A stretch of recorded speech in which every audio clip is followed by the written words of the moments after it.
Yay! Yay! We are live after a little trial and tribulation. I do apologize for being slightly delayed. We are, oh, look, in the background. Hold on 1 second. I'll shush myself. Okay, I cannot minimize this. Fine. Oh, look, in the background. Okay, we are sorted. We are sorted. Righty-o, beautiful soul. So just give us a little moment to adjust everything that we need to adjust. I'm going to pop out my chat right now and basically just make the party happen. And if you guys want to share this link around, feel free to do so. I'm going to right now. We're just going to do a little housekeeping right now, a little share. I hope everyone is doing well. Just a big shout out to all the beautiful souls out there. Saravá and I shared to you. Let us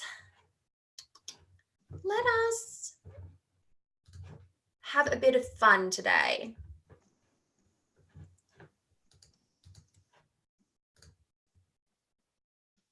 There we I'm go. sharing this on many places. Okay.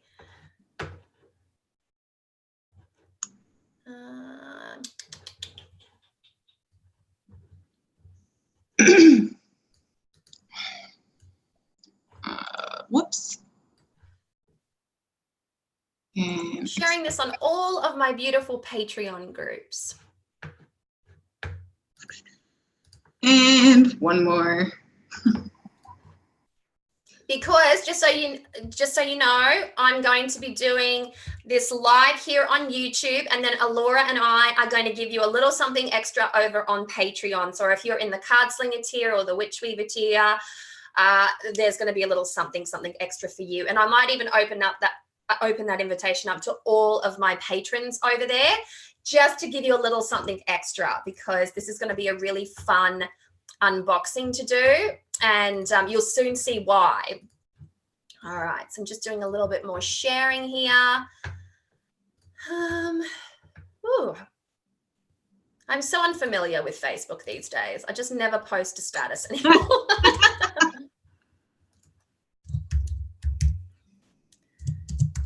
And one more. Oh, man. I like how you can now do more funky things when you're typing your stuff on on Facebook.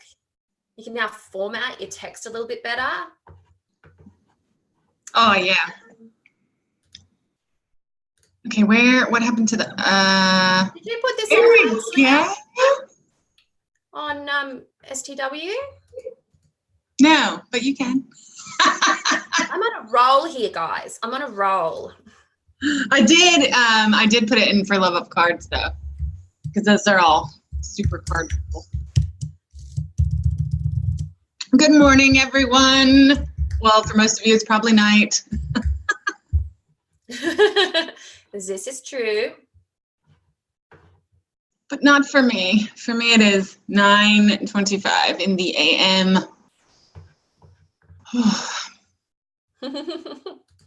It is 11:25 in the a.m.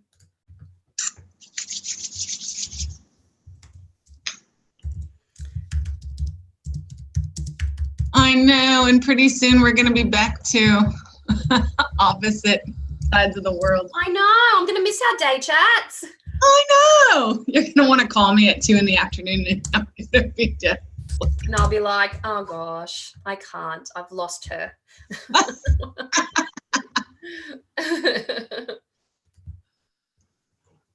All right. I think I've got that everywhere that I need to get that, which is pretty impressive.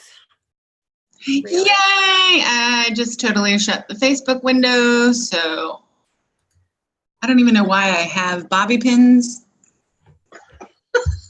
It's random stuff. I love it.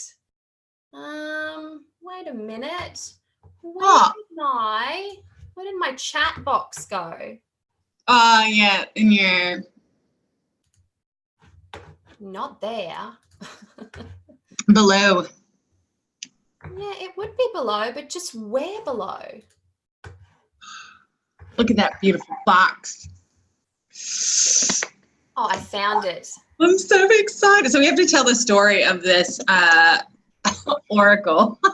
Okay, we're going to do this. We're going to tell the story of the oracle as soon as I just fix my window, fix my chat window so I can see all the beauties out there, all my beautiful ones, all my beautiful souls. There we go. So who have we got here? Let's have a little shout out to Irish Claire, Brenda, I can't read, Allorah. I can't read. Brenda, Megan, Michelle, Lynette. Hi, Lynette. Danielle, Parker, Michelle, Maynard, Beal, Free Spirit, Shy Witch, Alchemy's Arrow, Pandora Lacora. Hello. Okay, folks. So I didn't let anyone know on my socials about this, exciting little live event that we had. We only conjured this up in yesterday's daily phone call. Allorah and I ring each other about 50 times a day to FaceTime to just make sure that we're okay, to exchange our creative ideas and to complain. Well, the complaining comes from me because I've been going through stuff at the moment, health stuff, and I'm like, so I'm just letting you know that, my headpiece. I'm letting you know that I can't quite see what's being written down. I've said this 1,000 times, but I don't think I've said it properly on YouTube. I've just had eye surgery and I'm not wearing glasses until I can get my eyes remeasured. It's only been 2 weeks. I needed to wait 3 weeks, go back to the eye specialist. They're going to remeasure and I'm going to have new glasses. But the eye surgery was successful. I'm healing beautifully. I get a little bit of ache when I turn my eye, and it's more of a muscular type of ache, but nothing that's uber painful. And so there's a bit of that going on, but it's very blurry. This, the situation for me is a little bit like... I'll do the reading, okay? I'll do the reading. She got the reading. So we've had a few others join. Angela, Whispers of Three, Miss Texas, and Debbie Dunaway. Oh, I hope I haven't missed anyone. I'm trying really hard to focus. Just quick questions for you guys. Are both of us streaming cohesively? We're not jittering, we're not pixelating, and can you hear us clearly? Just type in a little letter, a random letter, or even drop an emoji in the comments just as a confirmation that this is happening. Otherwise, drop a critique going, you're too loud, you're too pixelated, just something, okay? And just to let everybody know, for those of you who don't know me, I am Allorah, and I am actually American, if you can't tell, but I kind of live part-time here in Australia in Perth, and the other part of the time I live in the US semi-nomadically at this point. Yes, that's right. Allorah goes by the tagline Wayfaring Witch, and she just launched her very new and gorgeous website. And finally, and I feel like I am somewhat responsible for this, she is cranking out new videos at a rapid rate, folks. So that's just, I'm giving myself a pat on the back for that one. Yes, because she calls me and says, I'm going to be your annoying friend. I'm like, write a list, do it this way, think about this. And she rolls her eyes at me, but takes my advice nonetheless. And she's cranking out beautiful content. So if you haven't subscribed to Allorah's channel, shame on you. We are the best of friends. She and I work collaboratively behind the scenes every single effing day. Every single day. We are cooking up some things, folks, that you have no idea. You're going to see them in probably, let's give you the average of 6 to 7 months time. So. And you're probably going to be like, what? Hopefully. Now, there's one little plan that is starting to loosely form. I would like to describe it as such. It's a wispy cloud of sacred incense smoke that you can't quite grab onto, but you can definitely see taking shape and form. That's the best analogy I can give you. Allorah and I are going to try to make it to Reader's Studio next year in New York. So it's an idea that's just taking shape. We are not confirming anything at all, but Allorah will be on her, she'll be heading back to Australia in January, then back to the States in, is it March? Beginning of April. Beginning of April, and Reader's Studio is sort of like the 20th of April, beyond the 20th there. I don't have the exact dates. So we might actually fly in, meet up, and do a little trippy around the States.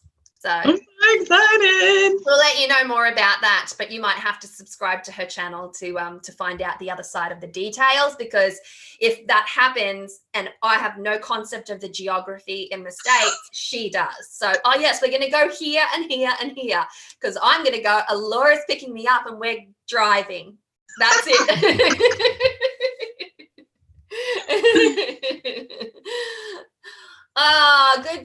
Good stuff. Have we got Sarah McKenzie? Hi from Florida, she says. Stay with me. Nick's tape says NYC in the house. She really dragged out the C.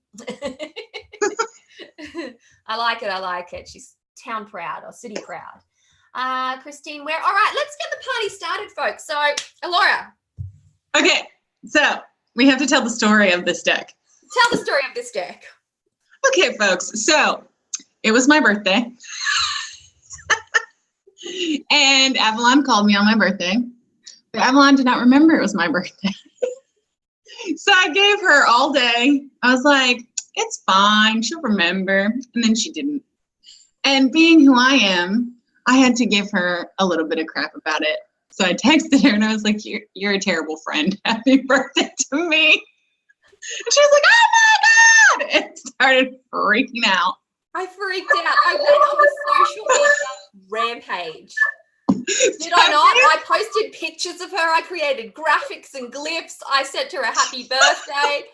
I was just like, I'm the shittest friend ever. So then, well, the funniest part though was she immediately went and made like a poster of my face and said, happy birthday. I was like, wow, that is just something else. But then you ended up going to the Wishing Well. Yes. Where you live. Little shout out to my little witchy store, one of my favorite witchy stores here in Tasmania, the Wishing Well. Yeah, and then she called me frantically one morning saying, I need your address. And I'm like, well, I don't know if that's going to arrive before I leave, because we live several states away in Australia. And she's like, what does it cost to express post? I'm going to express post it. So she ended up, she's like, send me your details right now. So I did.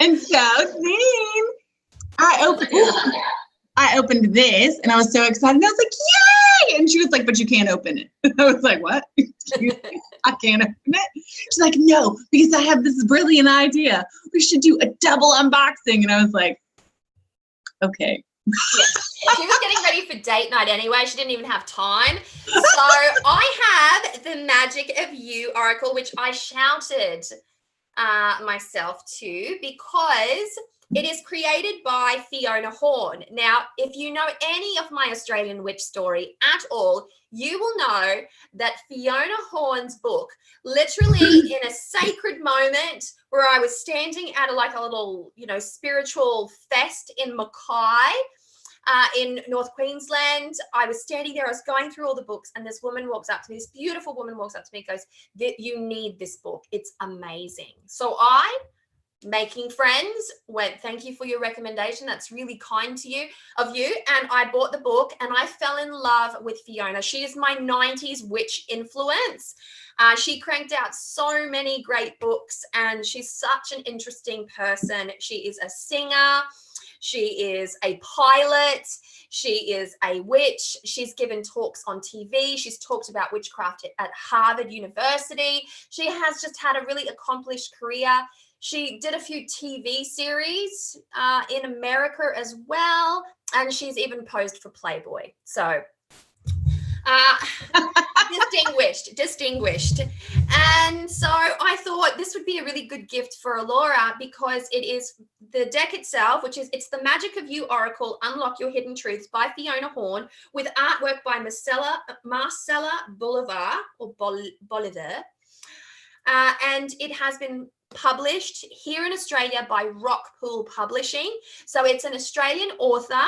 Fiona Horn is Australian, if I haven't said that already. Rockpool Publishing is Australian. And I thought it's a nice kind of the best, most meaningful, fun souvenir to give Allorah to go back to the States with this Australian deck, made in Australia, created by an Australian witch. And it is supposed to be stunning. I've only seen the Instagram. Have you seen the Instagram images, Allorah? I don't know which images on her Instagram are in the deck, but the artist has an Instagram. If you want to follow her, it's called Tropical Gloom is her Instagram, but the images are just gorgeous. And of course, one of my favorite spiritual artists, Erica Wexler, follows her. So I'm thinking it's going to be great. Oh, I'm excited. I've just recently gone through a bit of a deck buying binge after going through a no buying of decks binge, because I minimized my collection a bit, but the fever is back. And I've got to say, I'm really excited. I had to have her deck. I had to have it. I had all of her books. I've given some of them away, the teen witch ones that she wrote, and some of the smaller, more sort of commercial or gimmicky style, but I kept the good ones. And she's got the Art of Witch or Art Witch. I'm not quite sure what the title is. It's Art of Witch. Art of Witch, that's right.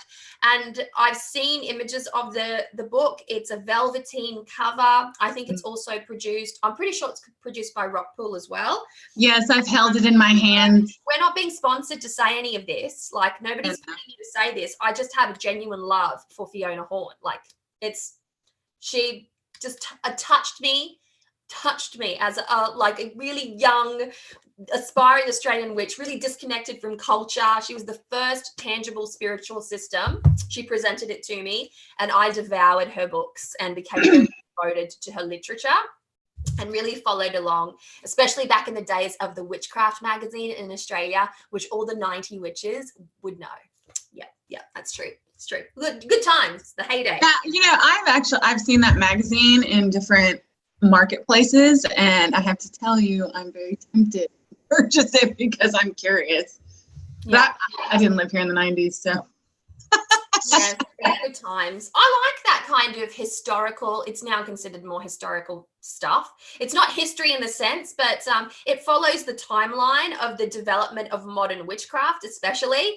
And I do believe, and I could be mistaken because my mind is very full now, I do believe that Lucy Cavendish might have actually had a hand in the publishing side of Witchcraft magazine, but they used to interview all the, beautiful witches of that time that were producing, amazing amounts of literature, and all the events here in Australia were published there. People would write in, there'd be specialized articles, and it was just really good stuff. Really, really good stuff. And yeah, very exciting. So, Magic of You. So what we're going to do is we're going to open it and go through the cards, okay? I'm ready. I'm ready too.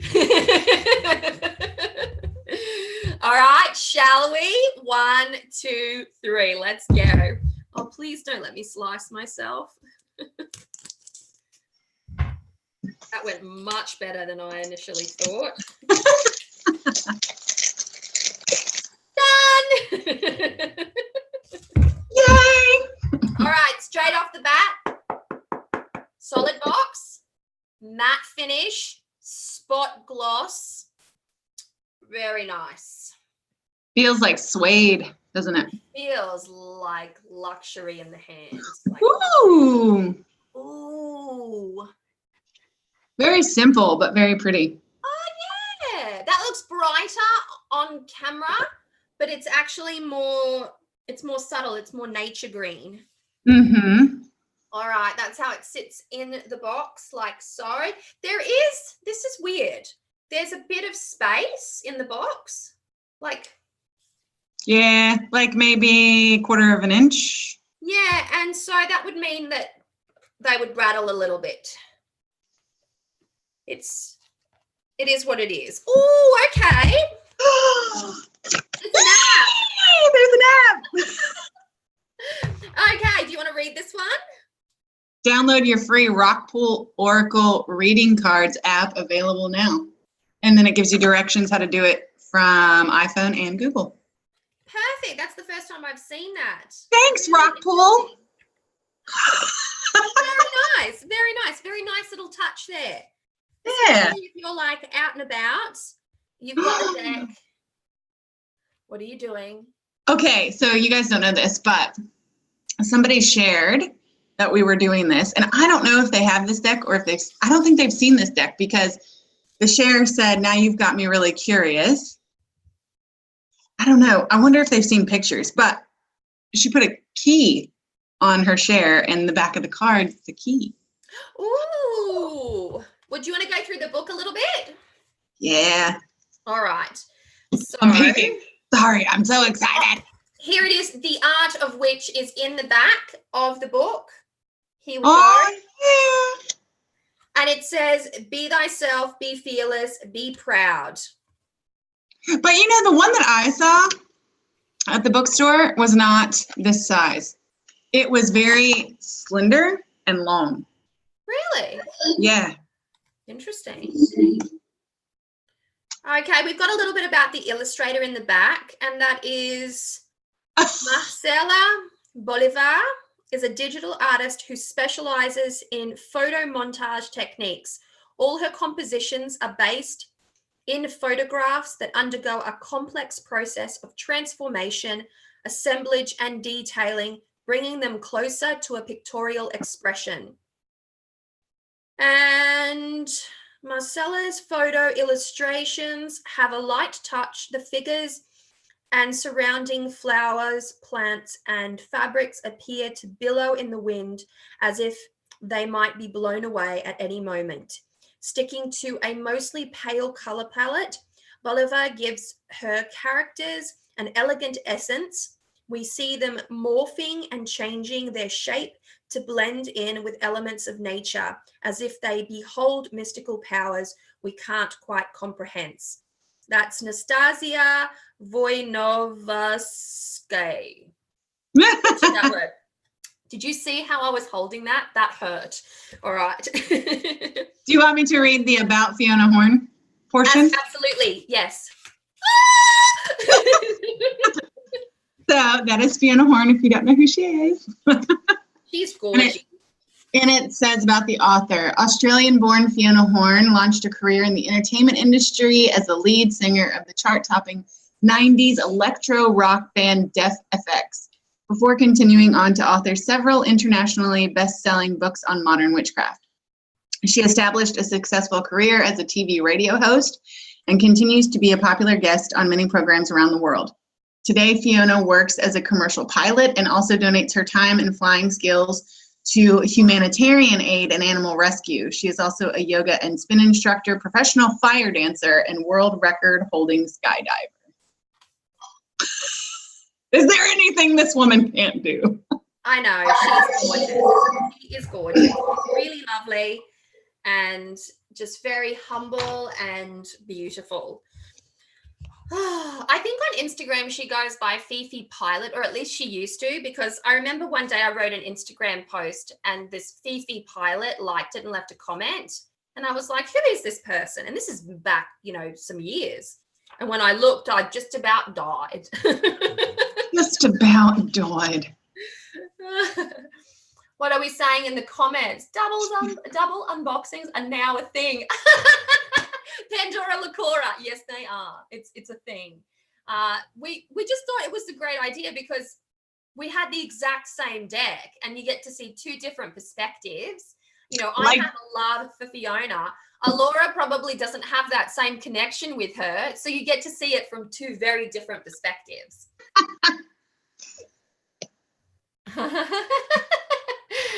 Wish list. Miss Texas SB. I love it. I love the emojis. She was a Playboy a couple of times. I love the first one with the snake. That was an iconic image. Yes, she had a pet snake named, I think it was Lulu or something like that. Yes, I know the details, folks.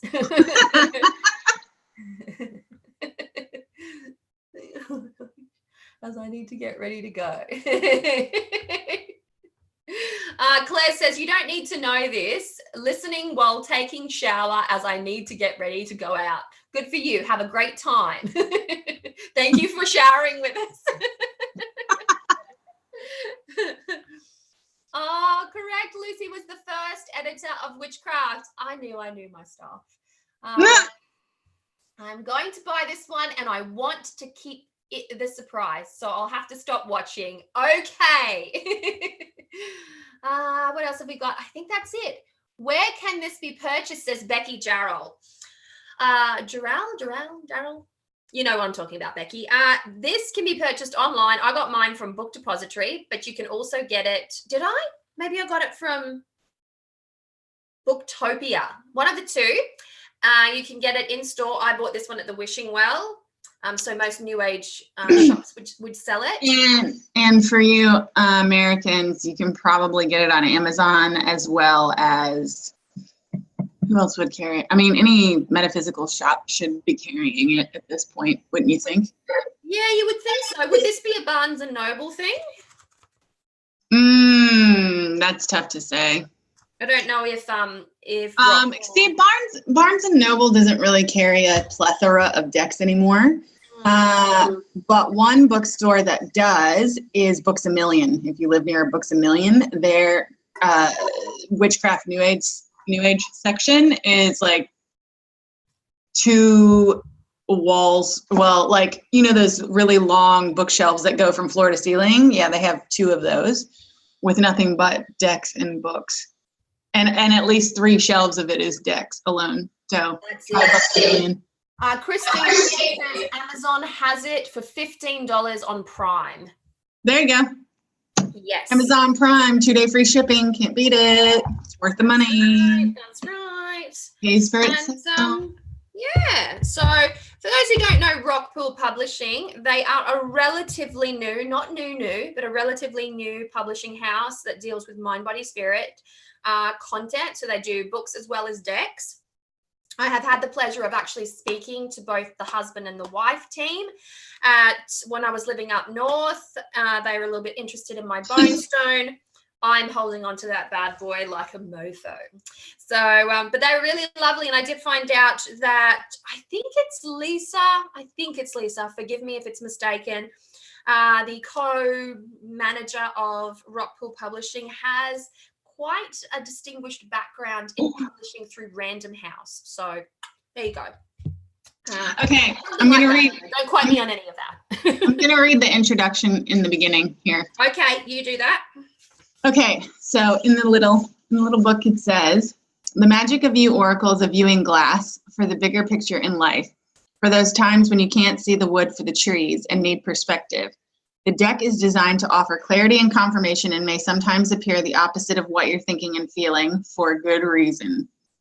The insights offered with each card are designed to guide your interpretation of the images and energies. They are not meant to limit what needs to be revealed to you. Gaze at the cards and you will find other ideas and concepts emerge. The cards invite contemplation and are a mirror for your soul so that you might know yourself more deeply and profoundly. Be open to this. You are worth more than a quick fix. Let's just pause on that.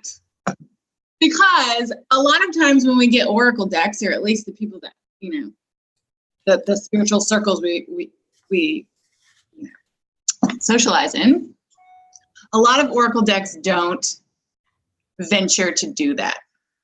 a lot of oracle decks do venture to be sort of a quick fix. It depends on the maker, of course, but I find it highly inspiring and motivating that we have someone who has created an oracle deck sitting there telling you, don't use these for a Band-Aid or a quick fix because this is not what they're meant for. I'm like, yes.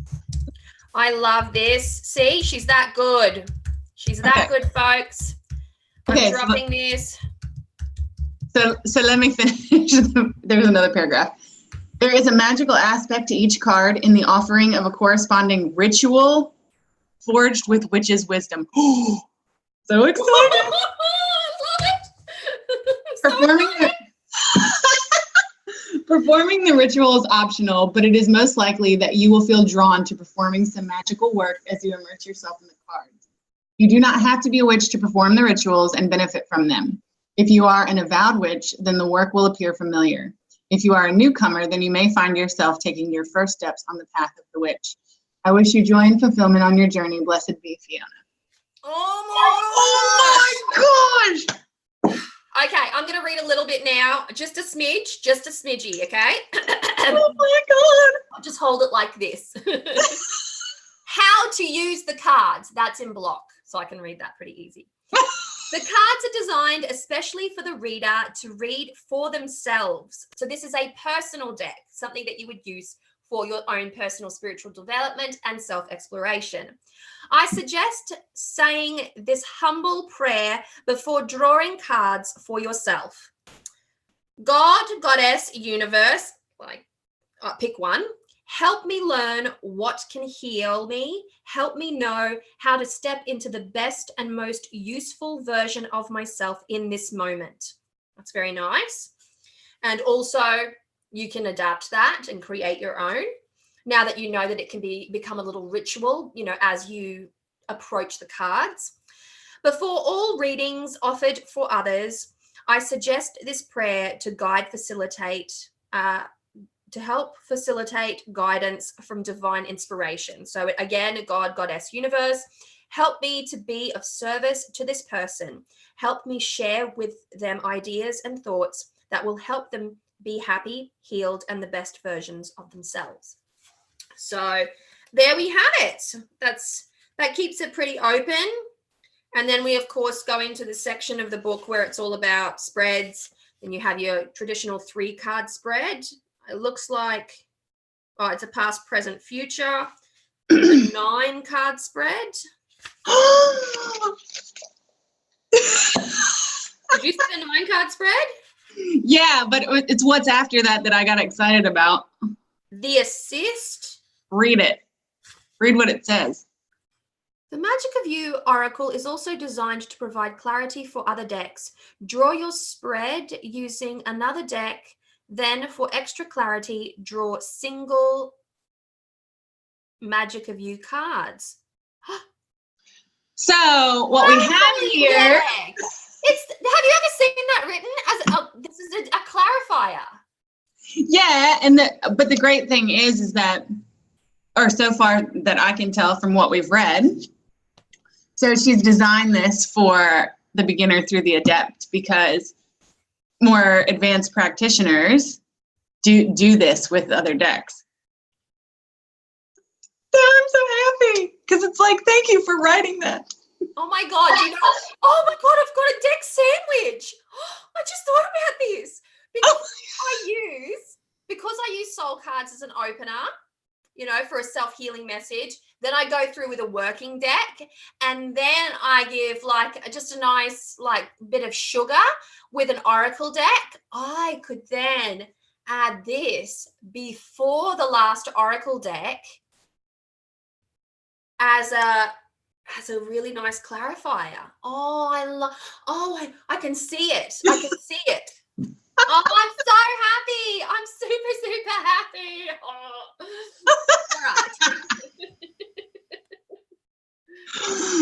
All right. All right, Laura, do you want to just have a look at one of the cards and just give a read of one of the cards, because I think the ritual sacred memory, it's the first one. Yeah. Avenoir. Why don't you read a little bit of Allorah for us? Are we gonna, okay, I can read from the book. Yep. Okay. Allorah, you guys can't see the photo because we haven't opened the deck yet, but the rower sitting in her boat can only see from where she has come as she surges forward. When Allorah presents, it is time to gain perspective and an understanding of the role your past has played in the direction you are heading today. Are you able to appreciate the beauty of where you've come from and let that guide you into the future? Or are you focused on problems, mistakes, and disappointments and letting them forge your direction? As you strike out in the pursuit of more, Allorah reminds you to contemplate that more will never be meaningful and fulfilling until you truly embrace and unconditionally appreciate where you have come from in all its purifying pain and gentle glory. Allorah is a healing card. It's time to make peace with your past.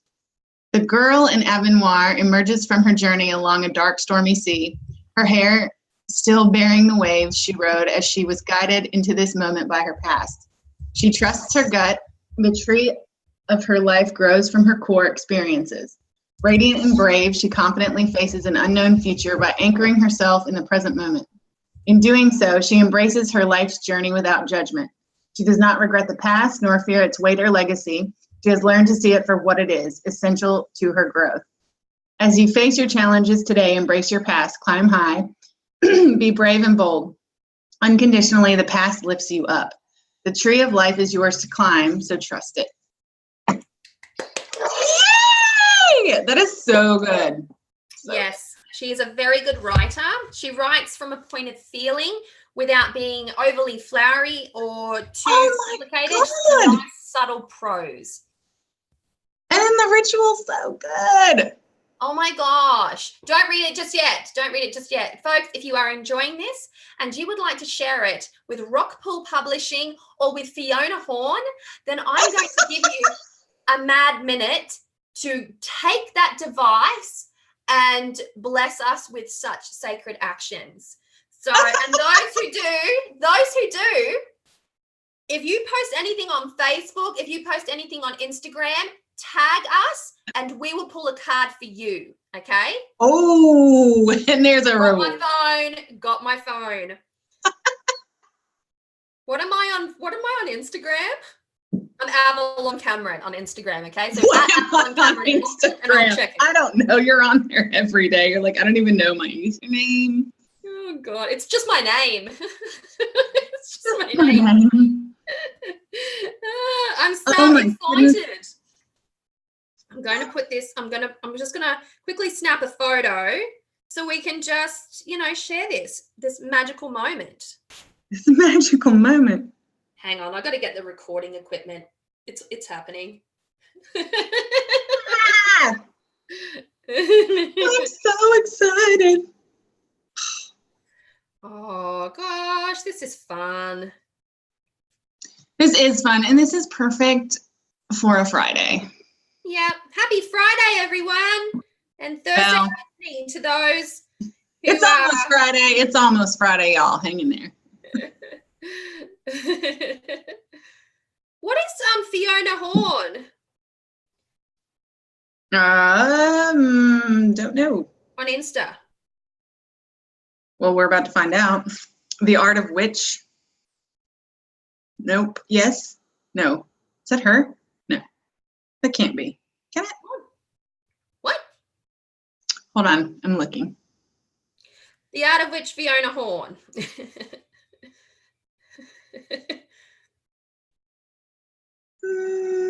I don't know. I don't know if that's her official one, though. Because you know how people make up celebrity pages. You know what I mean? I tagged her at Captain Fifi as well. Ah. At Rockpool Publishing, hashtag Alan Cameron, hashtag Allorah Rayne. Yay! Hashtag YouTube. Hashtag YouTube. Okay. Okay. Beautiful. All right, enough Instagramming, all that kind of good fun stuff. All right. I love it. What have we got here? I love your Instagram, Pandora. It's amazing. Pandora Lacora, did you see it? Beautiful. Listening, I mean, still listening. I need to look into this deck. Love the sound of it. Yes. And Miss Texas SB, true. Everyone has a story to tell. To what has brought them to this moment? Oh, very nice, very nice. We've got some thoughtful individuals here, and I like it. Just quietly, this unboxing is killing me because usually I rip into decks and I'm like, oh, and Avalon's drawing it out for me. I'm like, let me into the car. All right. Let us remove the cuff.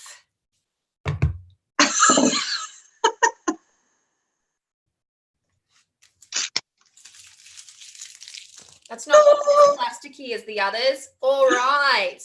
Here is the backing. It's a gloss.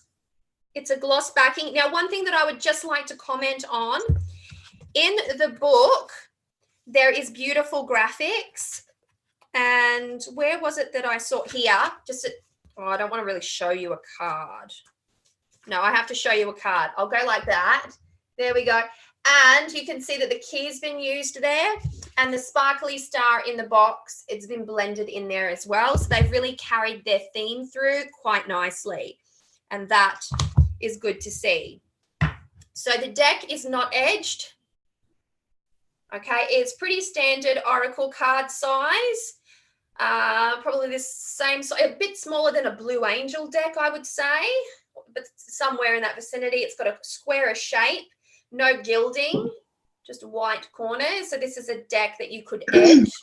But already looking at the first image, it is a borderless deck. Now, yes, this is probably about anywhere between a 280, 320 card stock. And it's got that smell of new. So this particular size of deck I really like because I have tiny child hands, and so I can actually hold this in one hand. So that's really good for me. I do have baby hands, and my hand would shuffle that really nicely. I like it. I like it. All right, shall we? We shall. I have to say, I wish these were a little bit thicker. Yeah. I've got a cuff mark on my first card, which is annoying the sheebies out of me. The sheebies, that's a new one. Here's what I would like to say, just from first initial examination of the first card, which is Avenoir. Make peace with your past is the tagline to it. The artist was described as being a photo collage, so a photo collage style of art. When you look at this card, you cannot tell that it is a photo. It does not feel disjointed. It does not feel disconnected. It's just illustrated digital art. That's how it feels. She has done a really interesting job of blending it.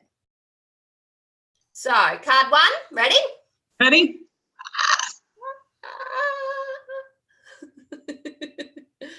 Really, really beautiful. I'm going to bring it as close up as I can so that you can have a really good look at what it is. Can you tell that that's a photo in any way? It's really beautiful. All right. Are you going to try and keep it in order, Allorah? Yes. All right. So I'm going to face it down. Me too. Okay. Card number 2. Ooh, I'm a sucker for like black and white. It's very subtle, isn't it? Yeah, it's kind of like a moth energy to it. It's kind of monotone. Moth energy. How beautiful is that? Just going to make sure I'm in frame. There we go. That's better. See, it's not straight black and white. It's very sepia, very subtle. There is still a little tiny bit of color in there. Thank you, Shy Witch. She said, I just shared this video on Pinterest, Twitter, and Facebook. I'm still learning how to Instagram. You're a legend. That's awesome. That looks like a paint. Christine said that looks like a painting drawing. That doesn't look like a photo at all. Yeah, it looks like a drawing. I'm not looking at this thinking, oh, it's photo collage. I don't think that at all. So the rendering, the way that they've worked on the skin. Are you seeing this next one? Yeah. You got excited before me, so I'll let you read it out. Oh, this one's detox. I have to hold and restore yourself. So I have to hold it this way, though. Yeah, you hold it that way. I'll hold it this way. Do you guys see the freaking bugs eating her? Look at that. Look at it. It's so good. So good. Oh, and her pearl necklace is like floating off of her neck. There is so much. Oh, there's a bottle. There's a bottle of something ornate just dripping out, and it's bubbling out as well. And do you know what? She looks like she's in a photo frame. And do you know what else? Look at her lips. That's like corpse lips. Like she's been dosed with like, what's that stuff that knocks you out? Chloroform. Yeah, that's what I was thinking. Like the bottle's chloroform. So awesome. Like look at all the little details there. Just so good. So good. I love it. Ooh, this stuff is so good. These are so good. Oh my God. Do you see the blood? Yes. Okay, I'll hold it up. You tell the story. Okay, doable. The key is within your grasp. So you have a woman behind a window, looks like a window, and there's a key outside, and she has broken through the window. Her arm is bleeding. She is reaching for this key. The statue, look at this. It's so good, isn't it? It's so good. There's a dove. There's a dove flying out as well. There's the key being snatched out, like the dove's carrying away the key, and everything is just like peeling away. And the statue's even crying blood. Yep, the statue's crying. Look, right up close. You could probably see it. Hopefully you can. Just like a little dark teardrop. I'm loving Song of the Healer said I just shared your unboxing on IG. Yay! Thank you. Thank you. We need to keep track of this. We need to keep track of these people. Yes. Hold on. We have a chat here. Like we have an inner chat in the little thingy. So I am just going. Okay, so just quickly, so I don't need to scroll. Can everybody that shared the live stream just say me or something so I can copy and paste you guys all in one group so I don't have to go. A witch emoji as well. Yeah, something. Me or a witch emoji, all work.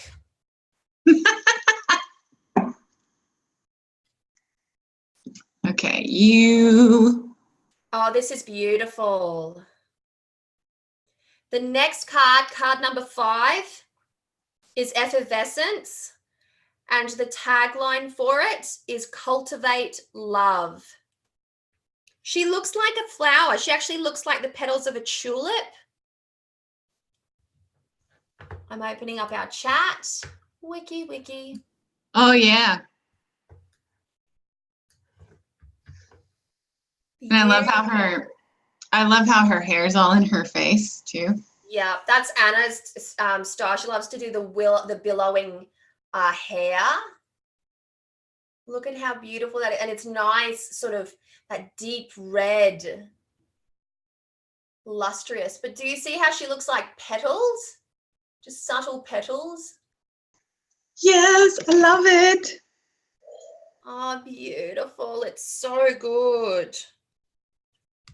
And it's the number. Oh, the next one. You're cracking me up. My God, look at it.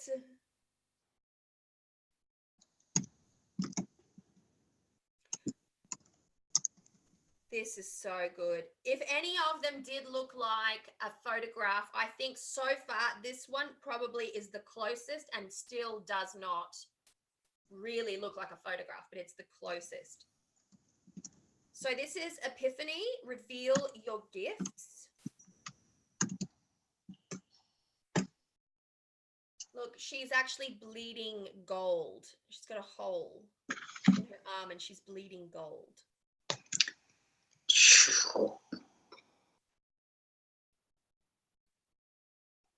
And I love that this is the number 6 card as well. 6 is the sacred number of Aphrodite, right? It is the sacred number of Aphrodite. It's also the sacred number of Artemis. I love this. Oh, did you see the next one? No, because I'm busy doing copy and paste. Hold on. Okay, I'm getting quite a list here. Okay, next one. Ooh! Oh, yeah, I think you'd have to pause in your journey without a head. It's like a flower. It's like roots. Oh, this is ghastly and awesome. Okay, so this is the card. Look at that. Oh, dead. I'm dead. And it says pause in your journey. And I said, yeah, you kind of have to pause when you don't have a head. When you lose your head. Oh, so good. It is awesome. Look at it. I just can't. I have to show you like as close as I can get. Oh my God. It looks like a scene out of like Clash of the Titans or something. Or 300. Chest is ripped open. There's some, do you see this like fairy creature that's like sucking from the flower that's growing out of the head? Oh my God, is that a thing? Yeah, look. I don't know if you guys Yes, can. it is. It's almost like Brian Frowned with the beaky nose from his Heart of the Fairy Oracle. Do you know the one I'm talking about? Yeah. Oh, yes. Oh my gosh, it is so good. It's so effing good. All right.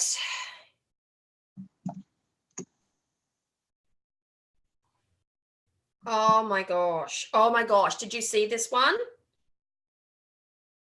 Hold on. It's like a picture inside a picture. Hold on. Okay. All right. Ooh. Ooh. Ooh. How do you even say that? I don't know. It's like clouds. This is what we're talking about.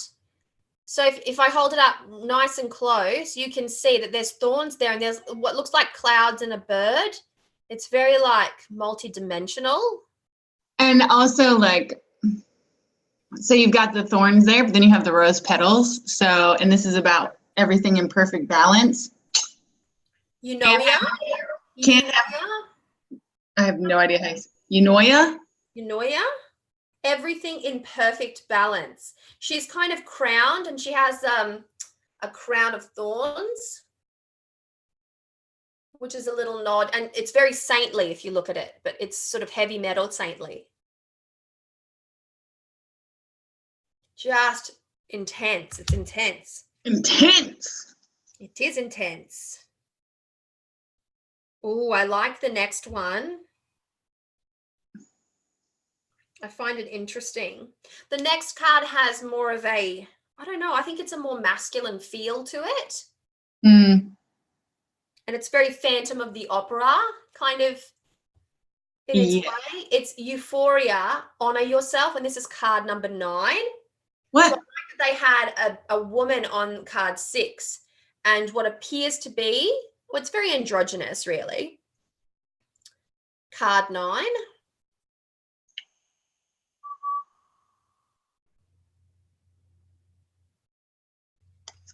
Gorgeous, just absolutely gorgeous. And I love the fact that you can't you can't see the eyes. No. Even though the Really mask. body, this is a very body deck. Like the eyes, I don't think I've seen clearly any eyes. It's either hair or a mask, or the head is gone altogether, or the head hasn't actually been captured, just like this one, the torso is. And this next card is card number 10, and it is Fire Gun, becoming a loving mirror. That, becoming a loving mirror.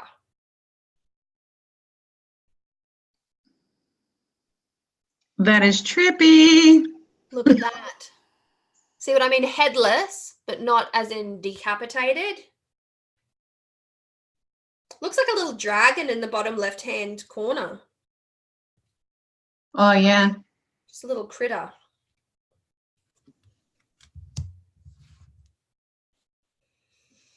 All right, you want to do the next one?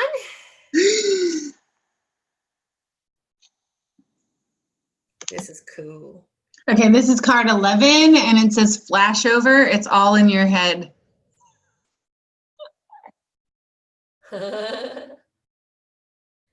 Isn't that telling? Sitting there looking just Devo. And yet you have all of this going on in your mind. Yeah. It's a card that sort of calls for perspective. Like there are times, like it's good to have a card to tell you to get out of your own head. In my personal sort of like familial religious practice, there's a term called afirmar a cabeça, and it's an ode to grounding, but it has something to do with your head. It's affirm your head space, like get it right. And before you go into sacred space, before you go into a gira, you have to afirmar a cabeça, get your head right. And it's such a good reminder, especially for witches, because when we are in frantic states of mind, it's best not to work magic unless the magic calls for the frantic state of mind. If you're doing weather magic, for instance, and you're feeling turbulent, then that's a really good opportunity to put that, frantic state of mind to work for you. But still, if you're in a frantic state of mind, you're not 100% yourself. And as such, any magic that you do will be completely unpredictable. I can hear the daredevils going, I'm going to do that. Okay, so somebody said still no eyes. You can see her eyes, but you kind of, so the eyes say one of two things to me. It is either reminiscent of somebody rolling their eyes like really deeply, because you can kind of see a little bit of dark of her pupil, but also if you don't look at that portion of her eye, it almost looks like her eyes are white glazed over, like she's somewhere else.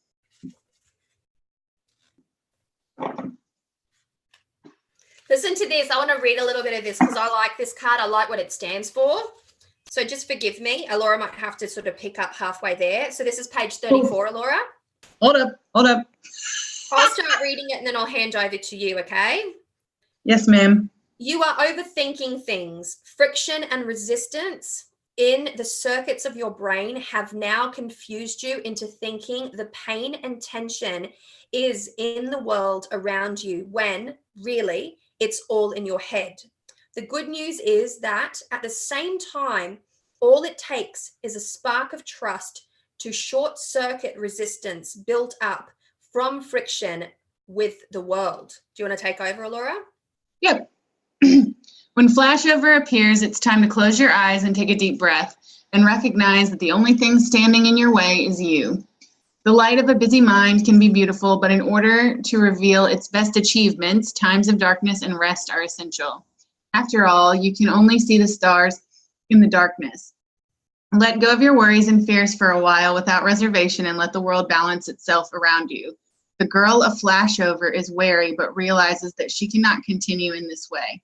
The growing plump leaves around her cushion and comfort her as she slowly releases her mental grasp and relaxes her mind towards clear thought and profound insight. Can I read the ritual for this? Yes, you can, because I'm just going through it now. It's much smaller writing, but I like it. Okay, the ritual for this card says release the conflict. In lead pencil on a piece of paper, write all the conflicting, cluttered thoughts that are flashing around in your head. Write as fast and as messily as you need to. It doesn't matter if the writing is illegible. When you have purged as much as possible, slowly and methodically erase the writing with a large eraser. Collect the rubber shavings and toss them down the drain with running water or turn them into the earth. Burn the piece of paper and completely erase stress, fear, and tension, and step into the rest of your life with a clear and relaxed mind. Oh, I like that. I love it. Simple, really, really simple. Really simple and really effective. I would take it a step further because I like to just be a bit more complicated. I would do this just as it is, but I would also, and this is something that I'm really big into, I prepare paper for magic. And if you ahead of time prepare paper with a healing oil or an uncrossing oil, for instance, to uncross the mixed wires in your brain, that's why I'm thinking uncrossing, you prepare it with a little bit of, say, let's put a hint of caffeine in it, like a little pinch of coffee, not too much, to speed up the healing process, and maybe put some lavender and some lemon balm as either herbs soaked. I wouldn't put oil. Oh, skull cap. Yeah, skull cap, even eye bright to sort of activate the vision, like the psychic vision, so that you can spiritually see through the haze. I'd prepare that paper and I'd let it settle, and then I'd just keep it aside and rest a little bit. Hold that thought, Allorah. My sister's going to come through. I can't hear any. Okay. So it looks like it's just me. But anywho, yeah, so you can do that with paper for completing that ritual. If you want to make it a little bit more complex, you can use oils, herbs, whatever to enrich that. But I find that the ritual that she's offered up here is something that can be done quickly, and for people that may have extremely busy lives and multiple kids and all that, and so you don't always have time to prepare papers and things like that. So it's a really easy one to, like, even if you're in the car line picking up the kids from school, you can do it and then save the shavings and then throw them out the window or put them down the drain when you get home. That's exactly right. But here's a little witch tip for you. Aside from it, this is a perfect ritual in and of itself, nice, quick, and easy. But you know those times where you're like, oh, I'm a witch and I don't have anything to do. Like, what can I do today? Like, one of the magical tasks that you can do is actually get yourself a binder, like a spring-loaded binder. Get those plastic sleeves, and every so often just prepare a bunch of papers for specific uses. And then you can put a little sticker over that plastic sleeve. And whenever you're doing ritual work that requires petition or paper magic of any kind, you can go through that little index of magical papers that you have. And and away you go. So magical papers that I like to have: healing, uncrossing, money work, spirit paper, in connection to spirit stuff, protection, and I like mental clarity. Like, I'm big into mental clarity. I'm a mental. I'm mental. I need mental clarity. All right, let's move on. We've given you, that's our first witch tip. There you go. Got to have some witch tips, don't you? Oh, this is nice. Heck. Oh. Doesn't this sort of remind you a little bit of, like, the Maleficent? Did you hear what I said? The Avenger movie where the creatures are coming out of the cloud. And yeah, you said Maleficent, and I can see both of them there. Yeah. So that's what it looks like. I didn't even visualize the person. That's a person, folks. That is a person. It says, Hex, be still and allow the enemy to reveal themselves. You were going to say thyself. Thyself.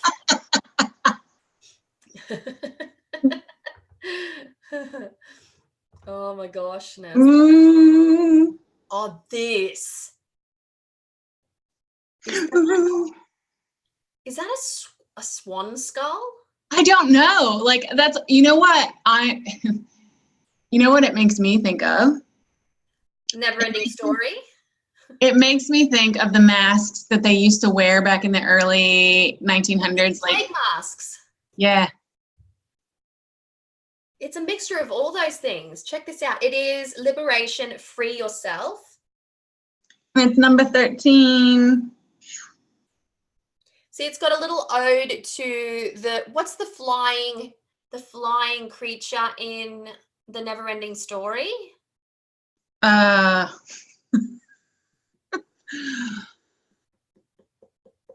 can't remember his name. Is it Valcor? Yes. Yes, it is.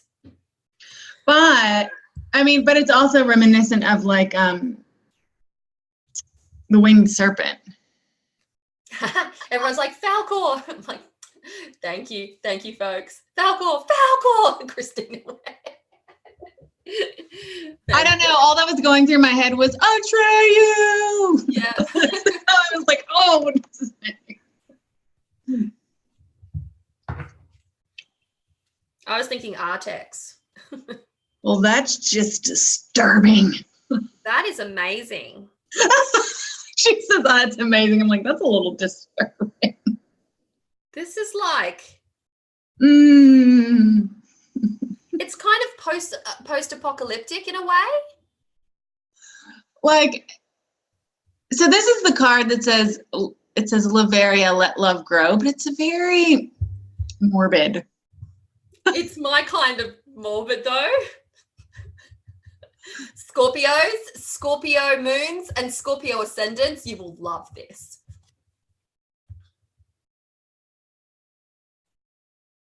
But that's funny because I think about your hubby is a Scorpio and I just like, would he love this or what? He would be like, that's weird. But he'd probably love it because he's a green thumb and it's like, it's a plant. It's a plant. The bulb itself looks more like a bubble than a glass bulb, and it's kind of got a terrarium feel to it. Yeah, I dig that. Oh, wait, what's that? Oh, that's so weird. I don't know if you noticed this, but like over here. Oh, the next one. Wait a minute. Calm me, pull your jets. But in this card, this part of this card, yeah, there's another one growing over here. Yeah, there's one in the background, but you can't quite see what's in it. Well, I can't quite see what's in it. It's another set of like roots in it. Hollymer. Look. Okay, go on. Okay, read what it says. Ooh, Maximus, card 15. How can you feed others when your own table is empty? Here we go. It calls for priority. Like, there are so many giving people in this world, and they will give to the point of depletion. And this card calls into mind the concept of sacred selfishness, placing your own needs first. Like, as a healer, you need to be healed in body, mind, spirit to be a good healer. And if you're depleted, if you're, in a state of disarray, either, mentally, physically, spiritually, emotionally, that will have an impact on what you are capable of delivering to others. And you might still want to go out there and deliver, but it's going to be a really toxified. Can't speak. What's the word? Toxified. Yeah, toxified. I like that the word is also Maximus, and that is, it kind of puts into that frame of mind, like taking things to the max, maximizing, massive. And I also love how there's blood on the table. There is blood on the table. I like that the candles are bulbs. And they've burnt out. And there are moths coming to the flame. Yep. Stop attracting toxic folks. If you were going to link that to a tarot card, I would probably put the 10 of Wands to that. Or even, what's a really depleted card? Oh, Like 8 of Cups. 5 of Pentacles. Or 5 of Cups. Yes, yes, yes. Or The 8 of The Cups. 5s, just the 5s. Just the 5s, all 5s, all of the 5s. All of the 5s. We are currently, just in case anybody's interested, we're currently having this debate about 5s, about what they actually mean and what we know them to mean and what do they really mean, all about this one number. Because I like to sweep them in. I like to take all the cards, like all the aces or all the 2s and so on. That's where it's coming from. Go. Christine had a good point. She said it has a Greek Mount Olympus feel almost in a weird way. Yes, like the gods have abandoned you. Yes, it's kind of like a wasteland feeling because in the background, you might not be able to see it because it's quite subtle, but it's just like kind of like really dry, like bushland. Hi, Anna. Like the prairies. Hi, Anna. Okay. Next card is Merak or Merak. Embrace oneness with the universe. Wait a minute. Card 16. Is that's just a bare foot, right? It's not like high heels. Yeah. Oh, that's what I was trying to tell. I was like, wait, did they deform the foot? No, they didn't. Here it is. This actual card reminds me a little bit of one of the cards in the Sacred Rebels deck. And the artwork to that deck was done by Autumn Sky Morrison. And there is one where I can't, like bringing back to life or something like that. And there's that kind of corpse-like or canvas or oil painting and the woman's coming back to life. I had to blow out my candle because it's almost melted out. Okay. Oh, there was a Maximus and now there's also a Minimus. And the tagline for this is commune with source. 17. Oh, so good.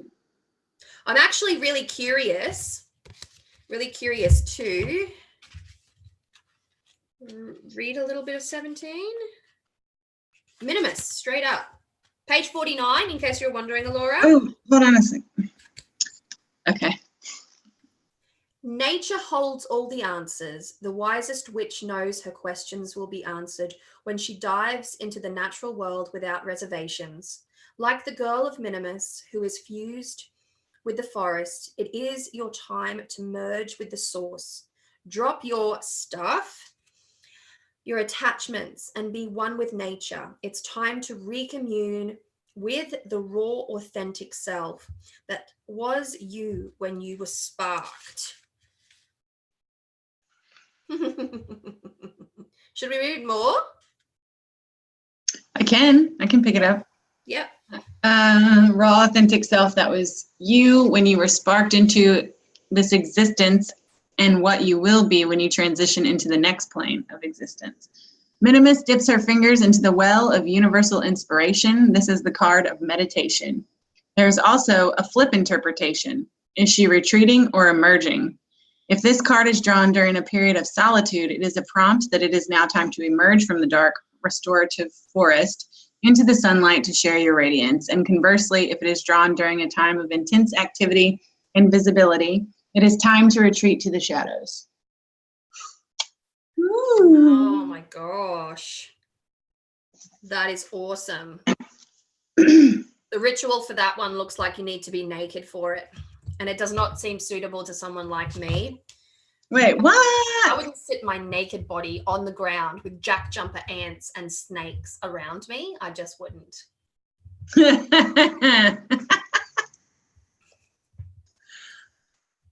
Ooh, look at the next one. Oh my gosh. Yeah, this is good. Mosaic, card 18, let chance play its creative role in your life. Look at the face. Real solid purple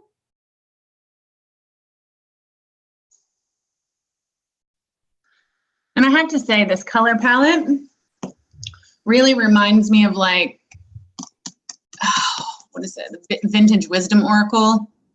It has that really old feel. Yeah, the Vintage Wisdom Oracle by Victoria Mosley is an incredible deck.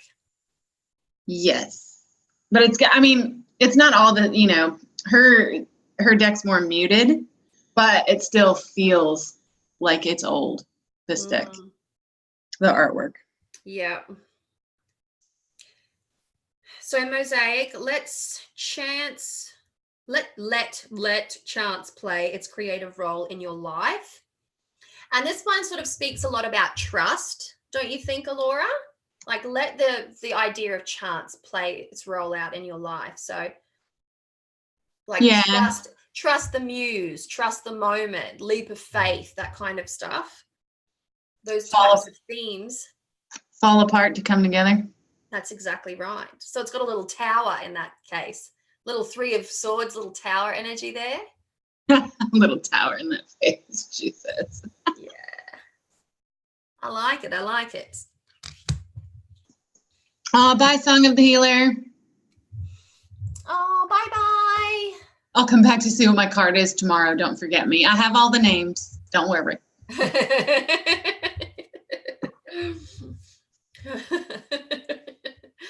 I like it. This next one is card number 19, and it's Naz. Feel loved and proud.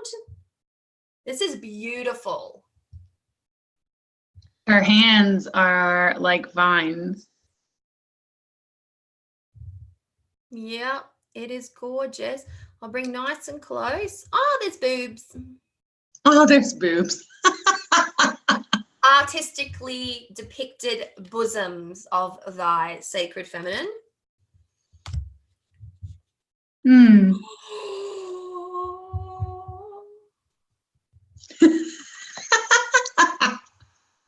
I think I just found one of my favorite cards. Okay. Go. This one and the bobblehead one. The bobblehead one. That one, like, that one had me. That one had me at hello. Little Jerry Maguire reference. Help me help you. Help me help you. This next one is Oblivion. Open your arms and check it out. Look at it. I want to read this one. Hey. Read it. I'll hold the card up while you read it. Okay. All right. Hold on. I'm getting there. All right. Ooh, are you blind to the gifts around you? Do you tend to cut your nose off to spite your face? There is something beautiful and useful in dark reflection and sorrowful emotions, but these same emotions turn ugly when they rot and fester to become self-pity and martyrdom. Ooh, strong words. The flowers are waiting for when you are ready, but do not let them die. Do not let everyone know what is going on in your head. It's time to keep up appearances. There is great beauty and gifts around you, but you are turning your back to them. Be brave and rise above the suction of self-pity. Avoid wallowing in indulgent sorrow. You have inflicted enough self-suffering. The girl stands in a pool of water. Her emotions are physically manifesting. The water is reflecting the moonlight, but it grows stagnant. It needs to swirl and move. Her arms are folded in resistance. She is blocking the peace and fulfillment that she yearns for, and yet feels she must deny herself. The petals are starting to fly away in the wind. Do not miss your opportunity because you are wallowing and feeling sorry for yourself. Open your arms and receive the gifts waiting for you. Turn your face to the sun and let the shadows fall behind you. Wow. Good. Oblivion. I love this deck because I feel like it's the way that I read for people. It's honest. It's straightforward. It's honest. I'm very blunt with readings. I just can't. Yep. I mean, don't get me wrong. Like I put it in the best possible way that I can, but I don't shy away from hiding the hard information because I feel it might upset someone? Because I think those are the things that you need to know, you know? Sensitivity in a tarot reader is a good thing, but overly sensitive tarot readers will not deliver a message that will help you to grow, assimilate that change that you need to create, like that, the chaos that will help you to sort of like break out of your current situation. I'm just going to say this. The next card is okay, but the one after that, don't look at it until you lift this one up, is probably now my favorite. She's going to say this about every card. And then I'm going to be like, so which one was your favorite? The whole deck. Opulence 21. It's time to lead. It's fine. It's not my favorite, but the one after that absolutely is. This is opulence. This card tells me to go and buy beautiful perfumes and makeup. I'm just really kidding, folks, but I'm a Taurus, so I'm opulent by nature. Ooh, ah. You see this one? That's pretty wicked. That is the best. Oh my goodness. Card 22. This is the one that I'm saying it's gonna affect you. Put it that way. It's Orenda. Honor your mystical creative force. Bang. Boom. I wish there was like sound effects. We'll have to work that in. But do you see how her hair turns into a snake and she's got snakes up here and bleeding on the, is that ivy? Yeah, bleeding on the ivy and the, I don't know what kind of flowers those are. Yeah, it's interesting, isn't it? And the moon's over here because we know that feminine. Like a blood moon. Yeah, feminine energy. Like real Lilith energy here. Lunar energy, yeah. And she's naked. She's naked. It's beautiful. I don't know. I sense really strong Lilith energy here. Can we read this one? We can. We can. Page 61. Okay. There is a mystical force present in all people that empowers them to affect the world or effect change in their own lives. Orenda appears when it is time to make a sacrifice in order to move into the next creative self. The maiden contemplates her role in creation, the seed, the birth, the nature, the release, both in her ability to procreate and her choices of expressing her creative force in relationships. I'm almost about to die here. Music, art, and food. She sits bathed in the light of the distant full moon, her mystical powers reflecting far into the past and far into the future. The sacred snake extends from her woven hair. Her blood is offered to it as a sacrifice. It is the sacred dance of creation to give life, and in return have some of her own taken away, transferred, transformed. Oh my God, I'm going there. This card embodies the ancient goddess as she was depicted in the Garden of Eden as a primordial omnipresent serpent, the bearer of wisdom. If the card is drawn by a woman seeking to start a family, it confers pregnancy and fertility. Orenda relates to all the sacred female cycles, the transitions of maiden to mother to crone, blessing them as divine and equally valuable and beautiful. Okay, that's all I can read. Please read the ritual. So you are right. So you were right about Lilith. The Lilith. Yeah. Ritual, not crochet magic. I know somebody who's crocheting that was watching, so this is for you. Weave together strands of wool or cotton, organic thread in colors of red, orange, and yellow. Use the skill that resonates with you. Crochet, knit, or knot. Bind strands of your own hair into the weaving. Wear for blessings of fertility in body, life, and soul. It's good stuff. It's good stuff. Headscarf is trying to abandon me. I gotta fix up my mop. There we go. There we go, friends. That's better. This is the best card ever. Just one more time. Just one more time. Just so you can all see. Like, that is so good. That's so, so good. Just from good to good. Want to do this one? So this one is card 23, Panacea. There is a solution for every problem. And I love this because there is a snake on one foot and a rope tying to the ground for the other. Yep. So what do you take care of first?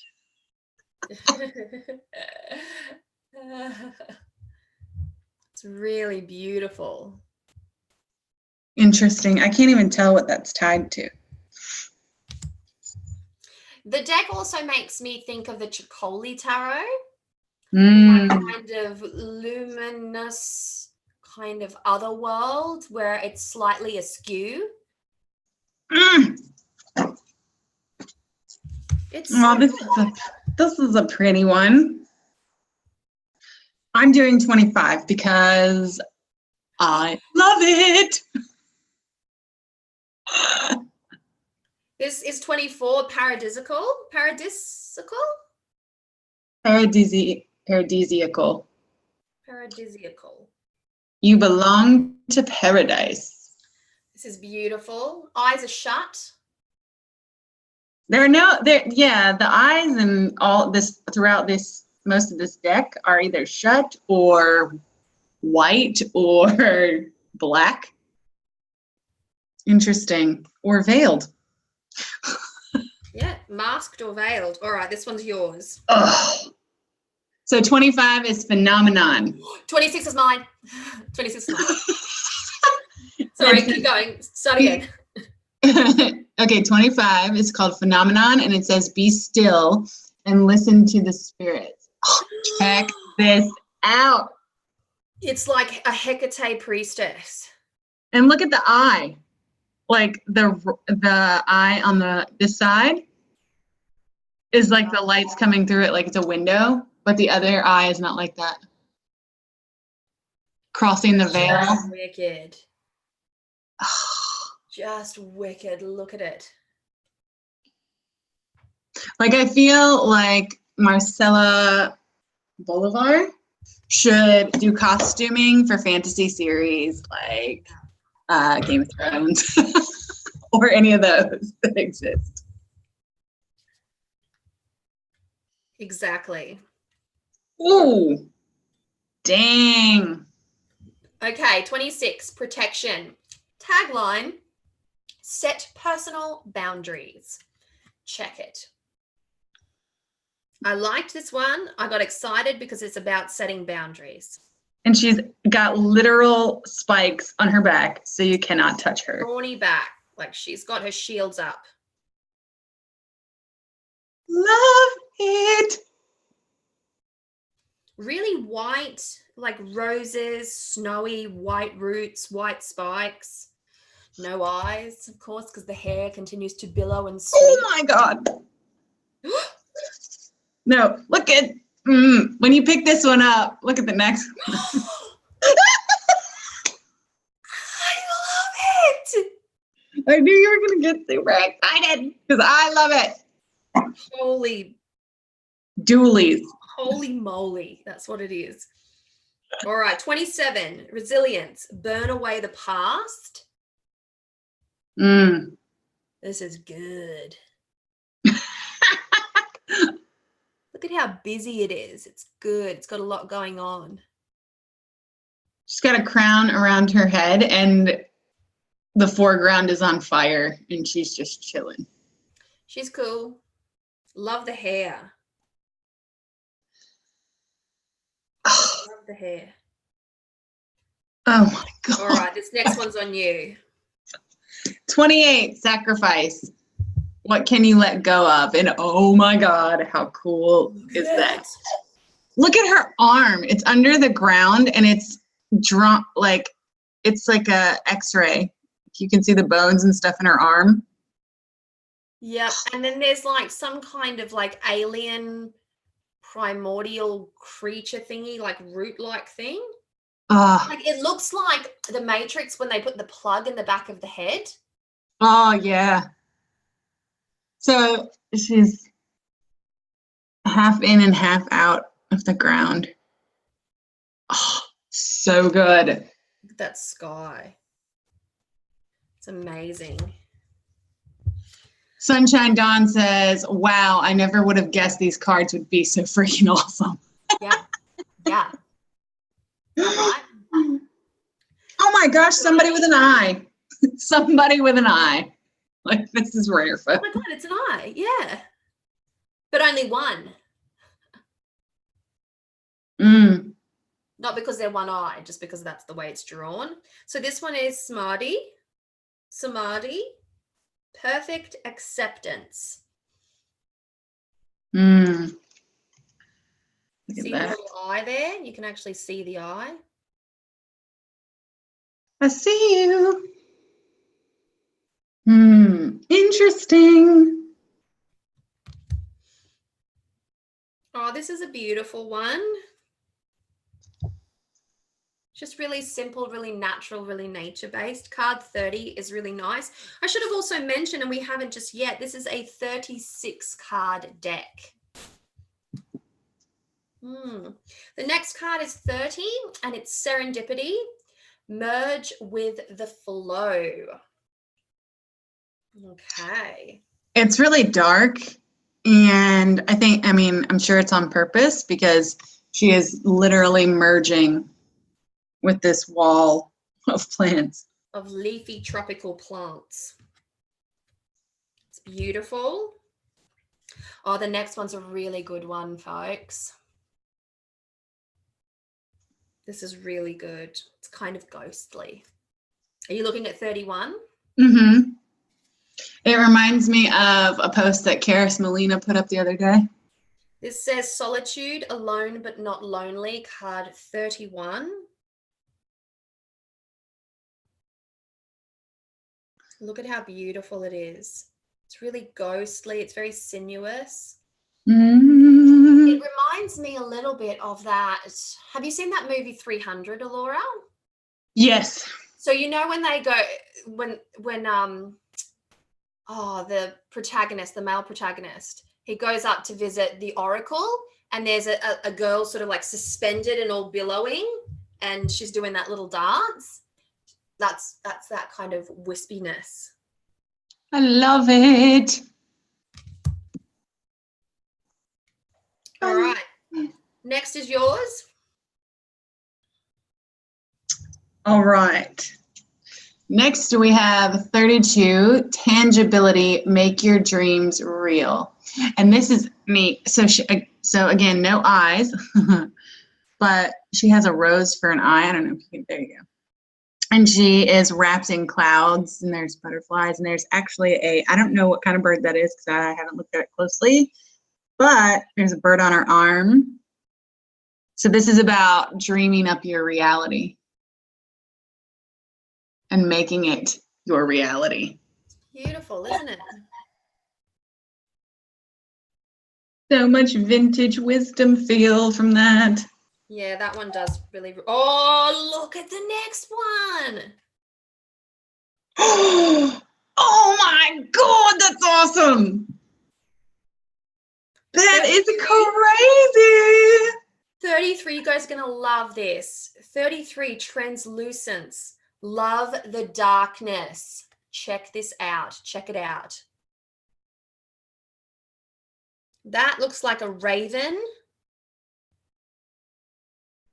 It looks like a raven horse. It looks like almost like a griffin. Yes. But it's a raven. And the girl is just like trotting on the back. You can actually see one of her eyes, just in case. It's the finest of details. Unless it's like just a black spot. I think it's an eye. Oh, you know what? No. Hey. So this is a raven in the front, a horse in the back. Do you see it has a hoof? Yeah. Oh. Yeah, there's a floating feather. Like it's like the black stallion in the back. How cool is that? So good. The cards are flexy though. Like I'm not super pleased with how thin the stock is. It's not terrible. Okay, 34 is Ubuntu. Ubuntu. Yes. Where have I heard that word before? It's familiar, isn't it? Yeah. It's compassion for others. Oh, the eye is killing me. Have like eye kind of like you don't like things being stuck in eyes, then look away. Yeah, because I'm not an eye person like that, and this makes me go, oh. This makes me feel like eye surgery just happened today. Very corpse-like, isn't it? Compassion for others. I have compassion for her. I wouldn't want a leaf growing into my eye. Oh, here we have 35. This is the second last card. It's Vertigo. Whatever you choose will be correct. And we have the symbolism of the key finally appearing here in a really sort of like suspended. You looked at 36, didn't you? I have them on the table, so when I pick one up, I see the next one, and I'm like, ah. Okay, go on. 35. Okay. Vertigo. Look at it. Look at all the keys in the background. Really good stuff. Just really beautiful stuff.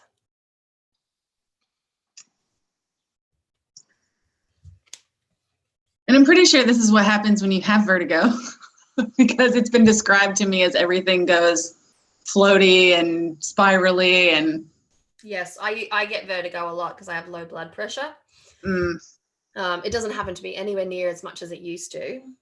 Okay, this is the last card, folks. The last card, and it's card number 36. Okay. We'll say it together, Allorah, on the count of 3. 1, 2, 3. Witch. Oh, that's so cool. Like, I love it. Okay, I have to read this one. Yeah. Just because. Witch, 36. The magic you seek is inside of you. Let it flow. This is the lucky card. Yes, it is. That's what it says. When this card is drawn, a bonus appears in your life and key events and situations turn in your favor. Remember, luck is preparation meeting opportunity. Oh, I love that. I like it. Have you taken all available steps and made all authentic efforts to be prepared for that which you seek? The witch holds her hand gently over the crescent moon, a potent symbol of new opportunities and fresh potential. Her cupping fingers allow energy to flow unhindered. The raven sits upon a branch, pausing in its journey from the underworld to consider new adventures. Leaves of gold emerge from the branches. They signify comfort and beauty after periods of abstinence or loss. The witch knows herself and is not afraid of her potential and opportunities to grow and learn. In the moonlight, she willingly steps to the edge of the cliff and leaps, knowing that the natural way of the world will catch her, and she will land exactly where she should.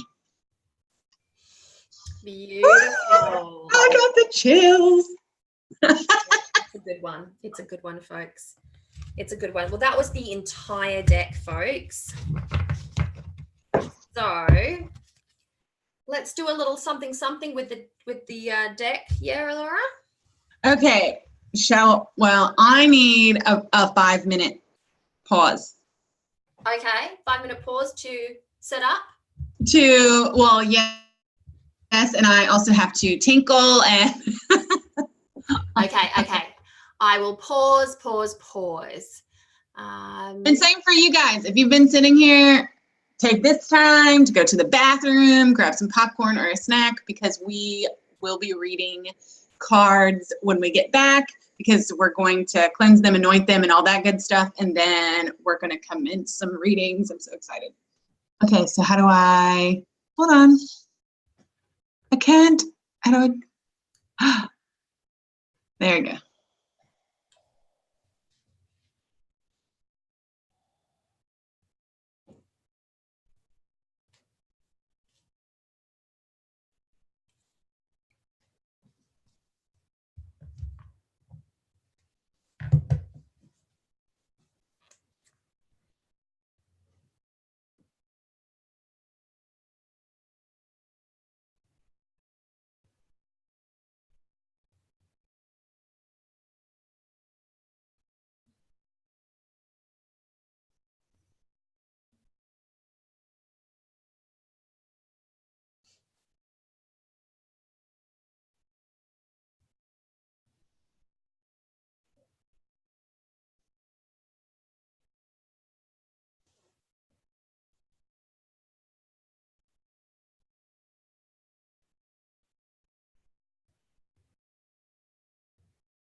I'm back. I'm back. I'm back. I'm back.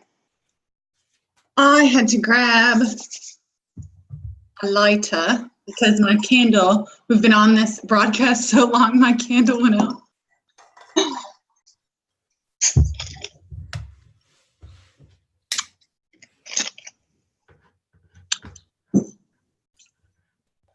Where's my, oh yeah.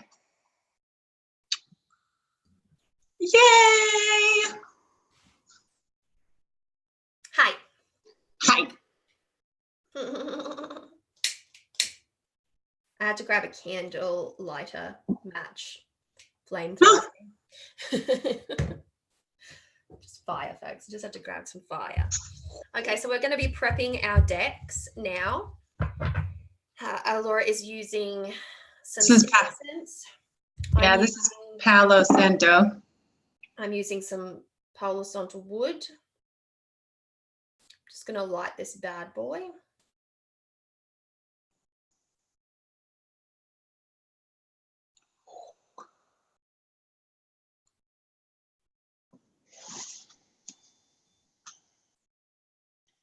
All right.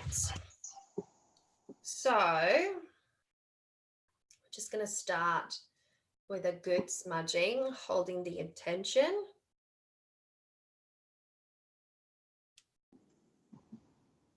Fun fact, I was once upon a time doing this with the wildwood, and I bought Palo Santo a smidge too close to the deck, and it singed.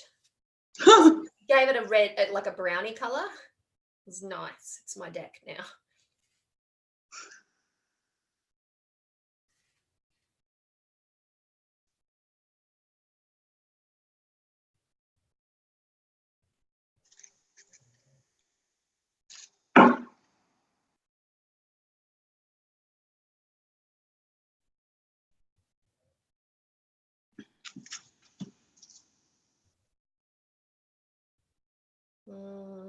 I just love the process. It's very meditative.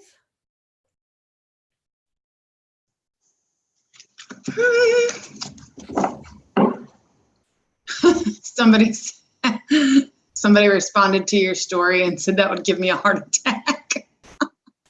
What's that? If they singed a deck.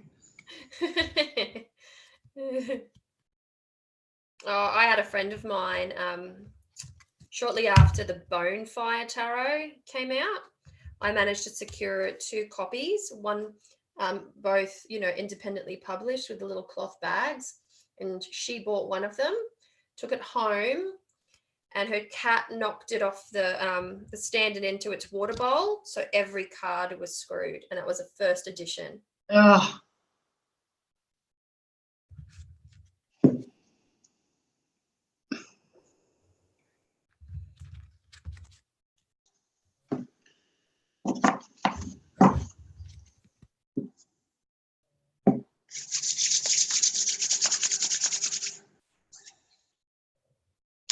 Alrighty. Next. So I'm just going to hover mine just a little bit above the flame.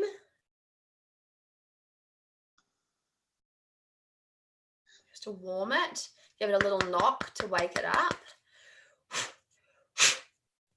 I'm going to anoint mine with Juniper Moon. Juniper Moon's Apothecary. Juniper Moon's Apothecary. We're matchy-matchy. We're matchy-matchy all the way, guys. This is Abramelin oil. Abramelin oil is a Jewish mystic oil blend that can be used for ceremonial magic, ritual, and it's often used to anoint tools to increase the knowledge and wisdom you gain from them.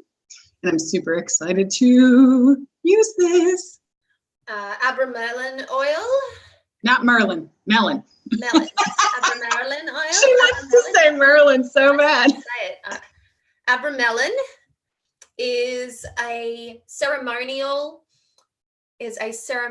magical oil, as well as a hoodoo and southern folk magical oil, as well as a Wiccan and witch oil. My candle is freaking out over here. I have to take a photo of this because it's melting all over the place.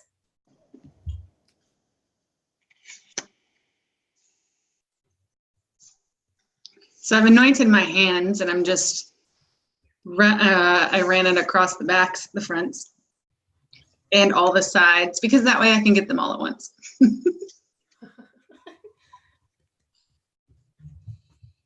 Which smarter, not harder.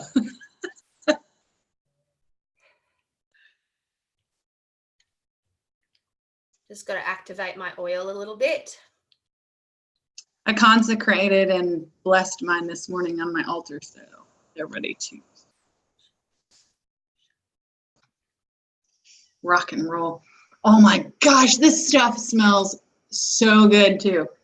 It smells like Christmas / Smells like cinnamon goodness. It also smells like big red gum if you live in America and know what that is.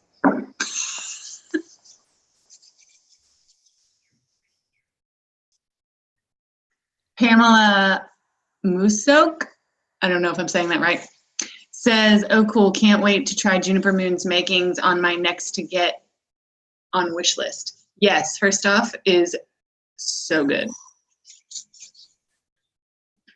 And she hand makes everything. She hand packs everything.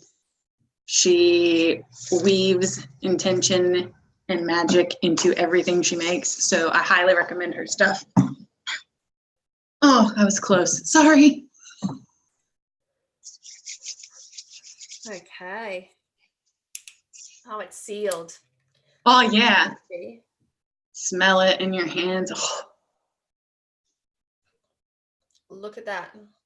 So good. So good.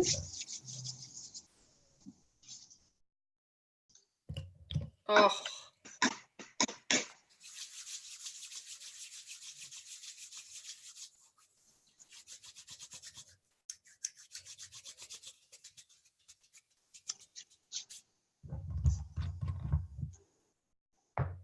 I almost want to go get my singing bowl. It's actually not mine, but it's in the house, so. Where is my singing bowl, actually? I've got one here. Oh, I'm going to go get the big one. Oh. My sister's fast asleep in the background, and she is snoring.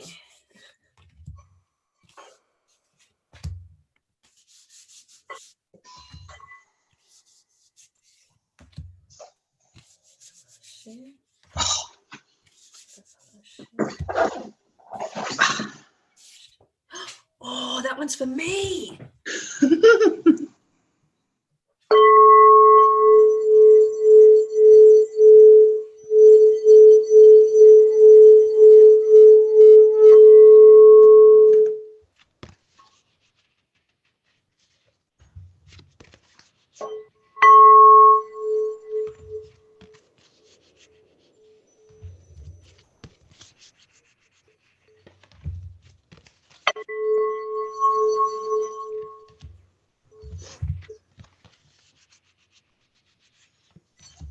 Okay. They are ready to be shuffled. I'm doing mine individually. Becky said, wow, that's huge. Yeah, it's actually my partner's. he loves his singing bowl. We cleanse crystals that way too a lot. It's nice to put them inside the singing bowl.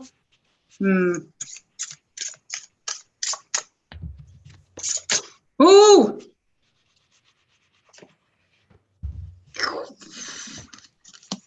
My sister's snoring in the background.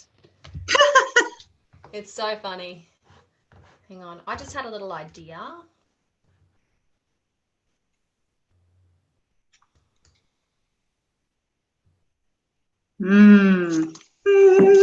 Okay.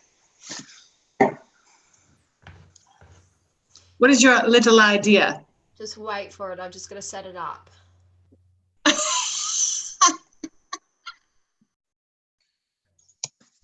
I'm halfway in the middle of this. Oh, thank you. I will tell Jay that you guys love his singing bowl. He's going to be so excited. We have a smaller one too, but that one has a more bassy sound and the other one's more high pitched. So.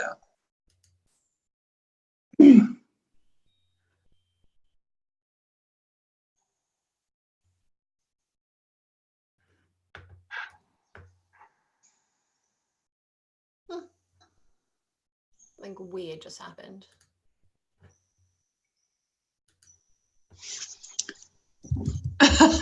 Sunshine Dawn said, "Did you wear your sister out?"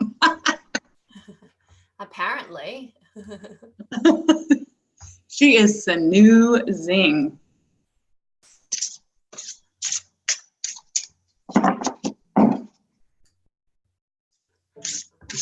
Oh, that's her other sister.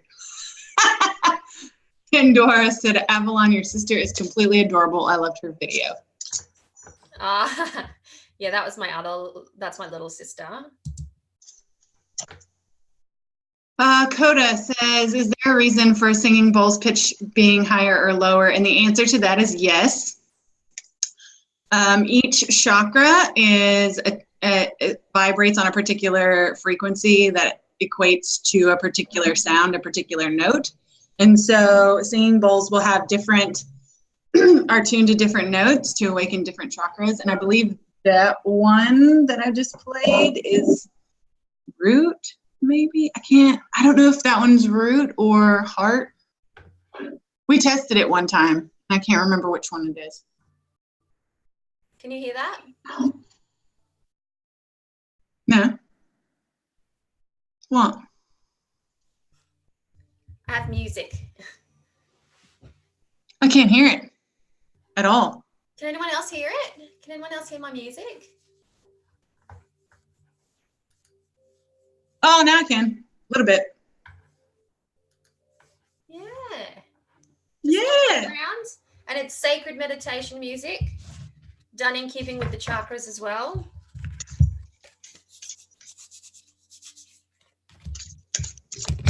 Well,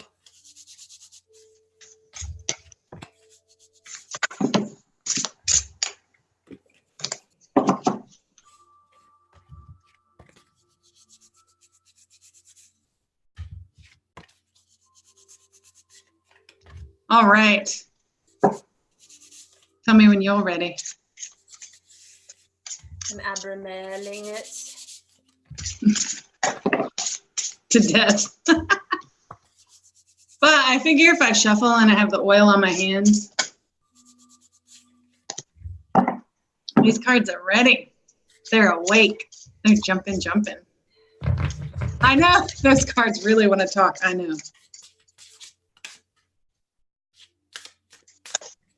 Good Lord.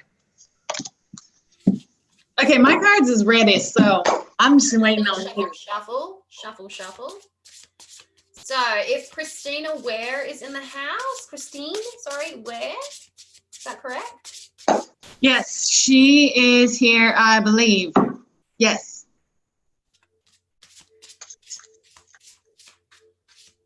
Oh. Okay, I got my card already. Oh, I've got an idea. Should we? Do you have a tarot near you? Yes. Yes, darling. Yes, I do. Great. We should have a tarot. And I'm also going to have awakening spray. Very nice, very nice. So that is a 7 chakra spray. Just enhances all the stuff. Which tarot? I've got options here. I'm going to use the Hidden Realm. Are you? Yes, ma'am, I am. And I've got my chakra balancer here too, since you're talking about it.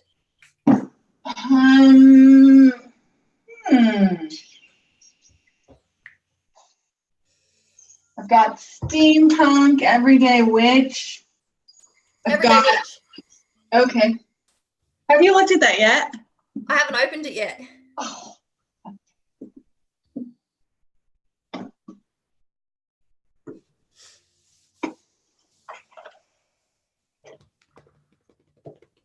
I'm excited.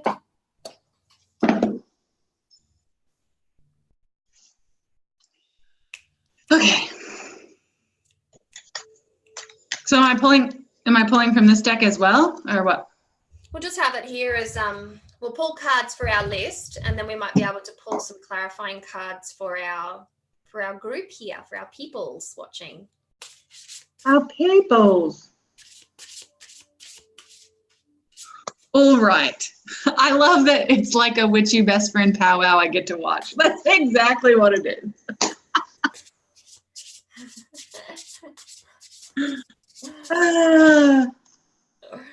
Okay, so Christine, I already got a card from the deck for her. Yes. But I'm waiting for you. Oh, okay. Okay, what do you got? Eunoia. Read the tagline. Everything in perfect balance. Yes, and I got Maximus. How can you feed others? Oh! Your own table is empty. Oh, so stop giving so much of yourself to others, for sure. Definitely bring things into alignment. Bring things into a sacred balance. Look very closely at the areas in your life and which feel depleted to you. Are you giving more attention to one thing over the other? Are you giving more attention to one project over the other? Are your responsibilities balanced? Are you nurturing your children, your hobbies, your health, your spirituality? Are you doing those types of things where you can divide your focus equally across those areas in your life that assume that position of importance, those areas in your life that are exalted? And so have a very close look at the Maslow's hierarchy of needs and decide for yourself where you sit on that. So I drew a clarifier and got the Emperor. Structure and order, see? Well, not only that, but I feel like this card as well is speaking to the fact that you are the structure keeper, organizer, the one who keeps it all in check for those around you. So yeah, maybe not so much that right now. Right. Very nice. Very nice indeed. Oh, Christine said that's pretty hard hitting. I felt way off lately.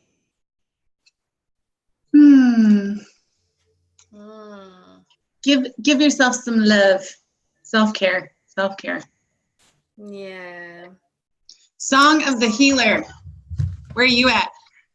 I'm Shuffles. Is she the one that left and said she would check back tomorrow? I think so. Shy Witch is gone, I believe. Song of the Healer, I think that was the one that departed.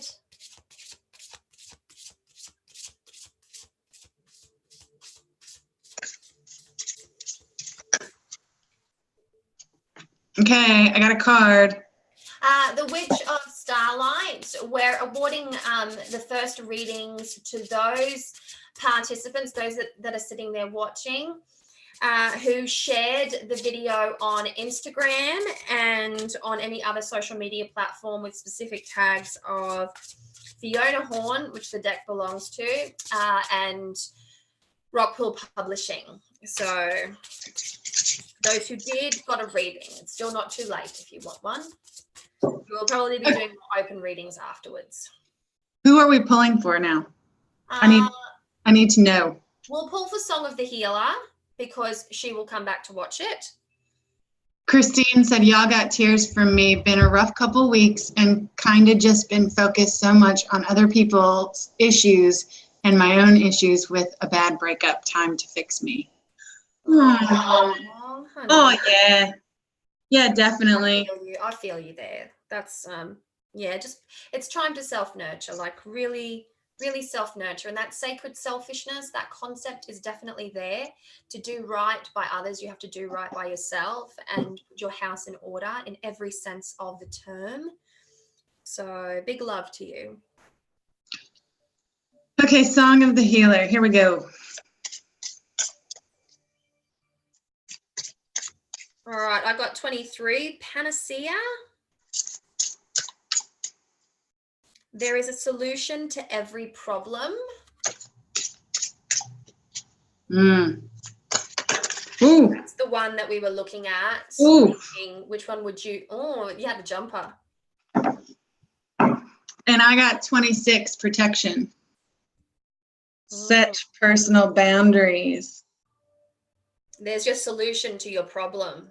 Mm-hmm. Personal boundaries. That was a very clear one, isn't it? Yeah, and I feel like, I don't know why, but I just am getting this feeling that this is a person who is in your life that has no boundaries. So whoever that is, Probably the mother. You need to set clear boundaries. Meddling family member. Okay, are we doing Shy Witch as well? Yeah, we're going to do Shy Witch as well. Ooh, good Lord. Ooh, 25, phenomenon. Be still and listen to the spirit. Be listening to the spirit. Ah, flashover. 11, it's all in your head. So take a step back and really listen to that flow of spirit, to the higher wisdom that we all have access to when we can really quieten our minds. I highly recommend a nice meditation session. And if you struggle with meditation, having a guided meditation with a voice and a sound that you can, really connect with, that will allow you to truly rest. For those also, this is a little tip. If you have trouble meditating, then it's best to do a time in the evening when you're feeling fatigued, because when you're tired, you tend to go into that different state of mind, and you can really relax because your body is telling you to. Guided meditations in those states of mind, especially path workings, can be really enriching. Okay, Lisa. Lisa is one of my friends from the good old state of Tennessee. She's actually picking me up at the airport. Hi, Lisa. This is going to be interesting. Oh. I know Lisa personally, so that's why I'm laughing. Oh my gosh. Okay, this is the second time. What have you got? Sacrifice. Maximus. What can you let go of? And what does yours say? Maximus. No. It says, how can you feed others when your table is empty? Okay, so I know way too much about you. I know exactly what this is talking about. Ooh, my light came back on. And you already know what this is talking about, my friend. You got to stop. She said, oh, Lord. That's exactly what I mean. I like it. Angela Kirby. You in here?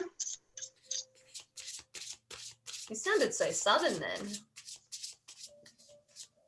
I can slap on an accent for you if you want me to.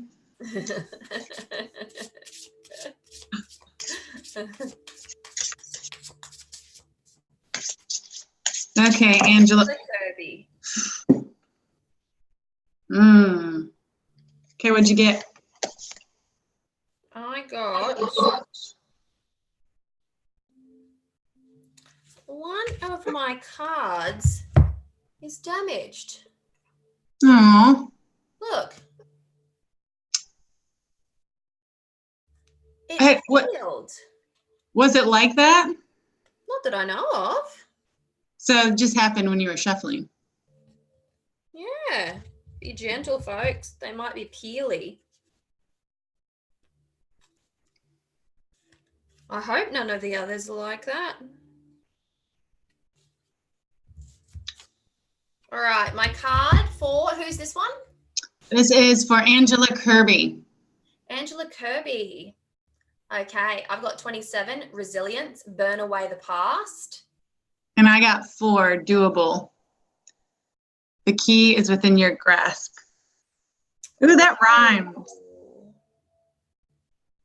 So what you're wanting to do is most certainly doable, but you have to burn away the fast to get there. Yes, there's a bit of resilience. You might be stuck on a particular idea or a theme. Could be person, place, or thing. A time in your life that either brought you, a heightened sense of emotion, either good or bad. And you may be allowing that time, that place, that situation to interfere with your self-actualization and your authentic self-expression, in which case burning away what clutters, letting go of all of those connections that sort of hinder you rather than aid you in your accomplishments, and clearing the path, like clearing the obstacles away so that you can free yourself up a lot more. It's a really beautiful card. I am bummed. What is this one? It's Mosaic. Mosaic is actually peeling off. Mosaic, how ironic. So might we slightly make the suggestion to rock pool if you ever see this video? Maybe next time a little bit thicker cardstock, a little bit sturdier. Yeah, the edges need to be capped a little bit. Interesting, interesting, interesting. All right.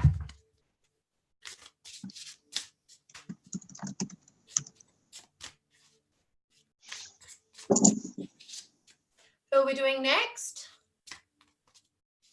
Debbie Dunaway? Debbie Dunaway.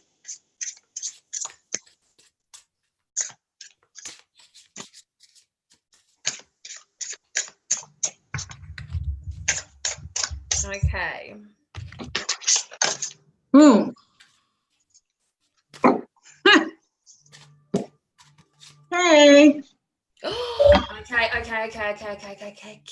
I've pulled a card from Tarot, a card from Oracle. What have you got, Allorah? The same one that I got last time. Really? Doable. Okay, so you can do this. Now wait for this. I got Minimus, Commune with Source, and the High Priestess. Ooh. So maybe Debbie is walking the path of the priestess. Just starting out, or maybe wanting to take your practice to a new level, explore something different, or flex your psychic muscles that you've exactly right. not been. Intuitive faculties. Yes. Yes. Ignite your intuitive faculties. Just so you know, Debbie, I have a really good spirit work session for that. It's actually called Ignite Your Intuitive Faculties. Okay, Sarah Mackenzie.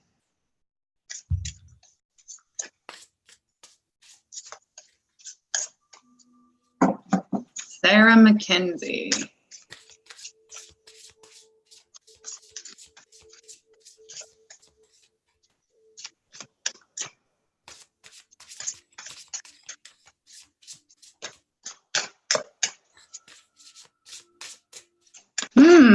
That's interesting.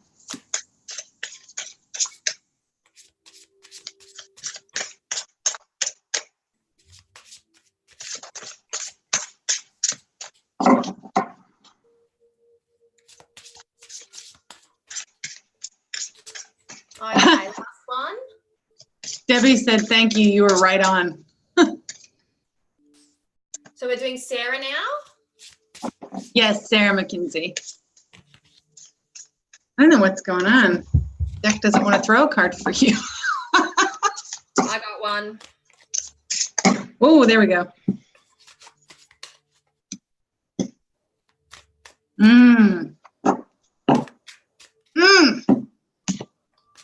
What you got there, love? Translucence.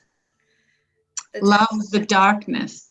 Oh, and Avinoir, make peace with your past, coupled with the Emperor.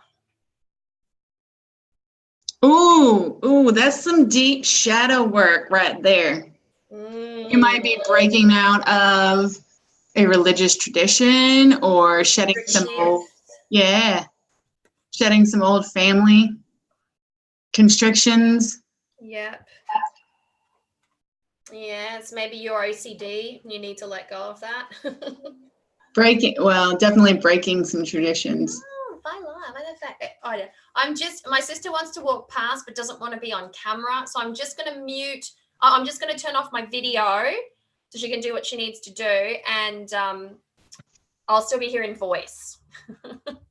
And I'm gonna, so Sarah is in the chat and she's saying, wow, I am.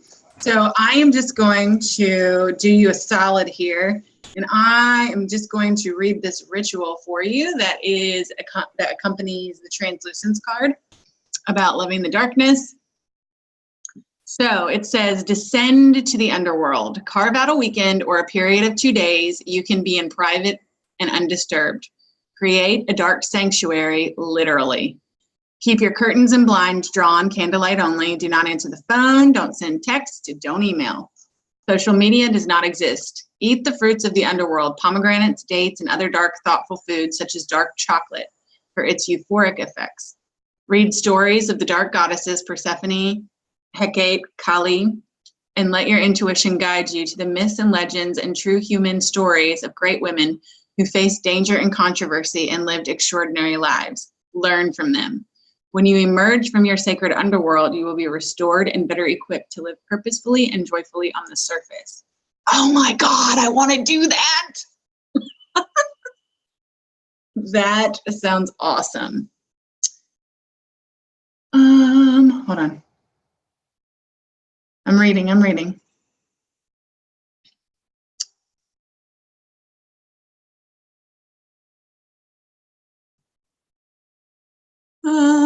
Wait, go back up.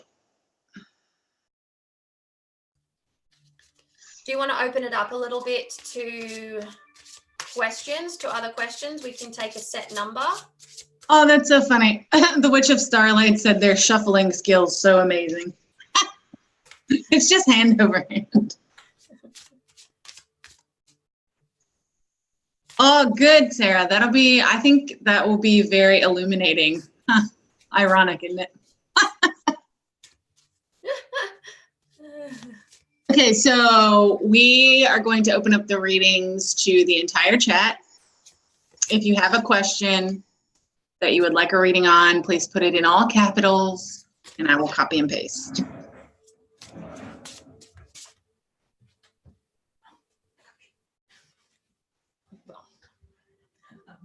Somebody said they have a very, where is it at? To those of you who have very religious families, my family is religious as well. And I'm pretty sure that I'm just I'm labeled the crazy one, but I don't mind. I'm just like, okay, I'll get a crazy one.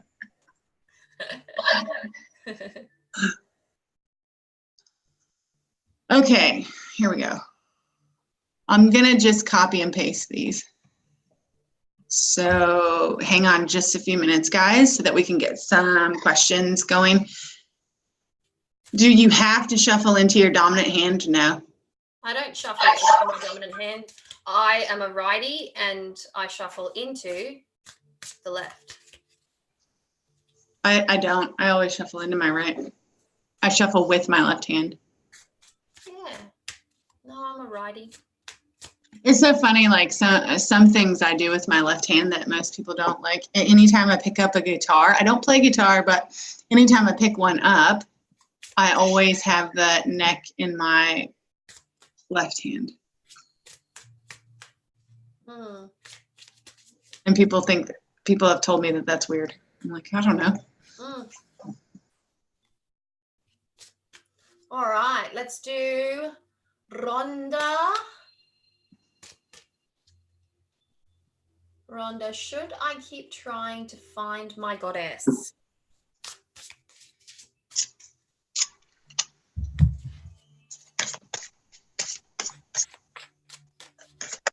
Ooh.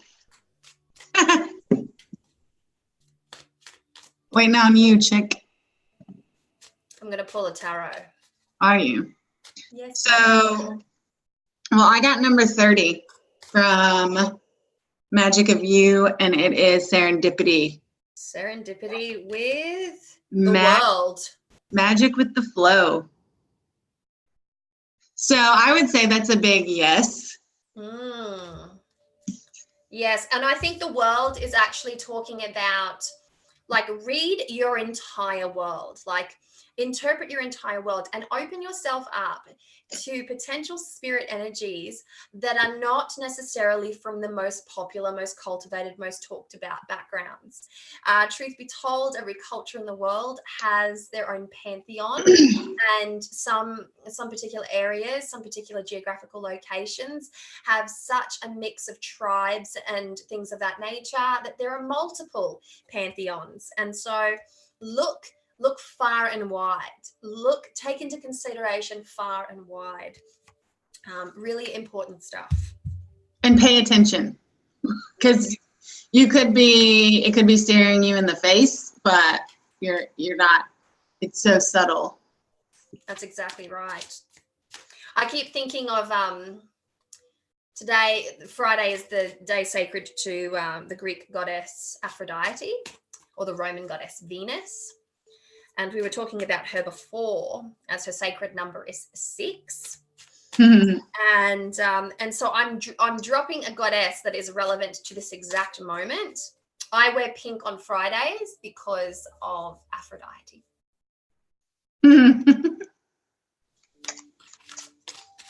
Okay, the next one is from Sunshine Dawn, and she says, am I going to move to New Hampshire soon?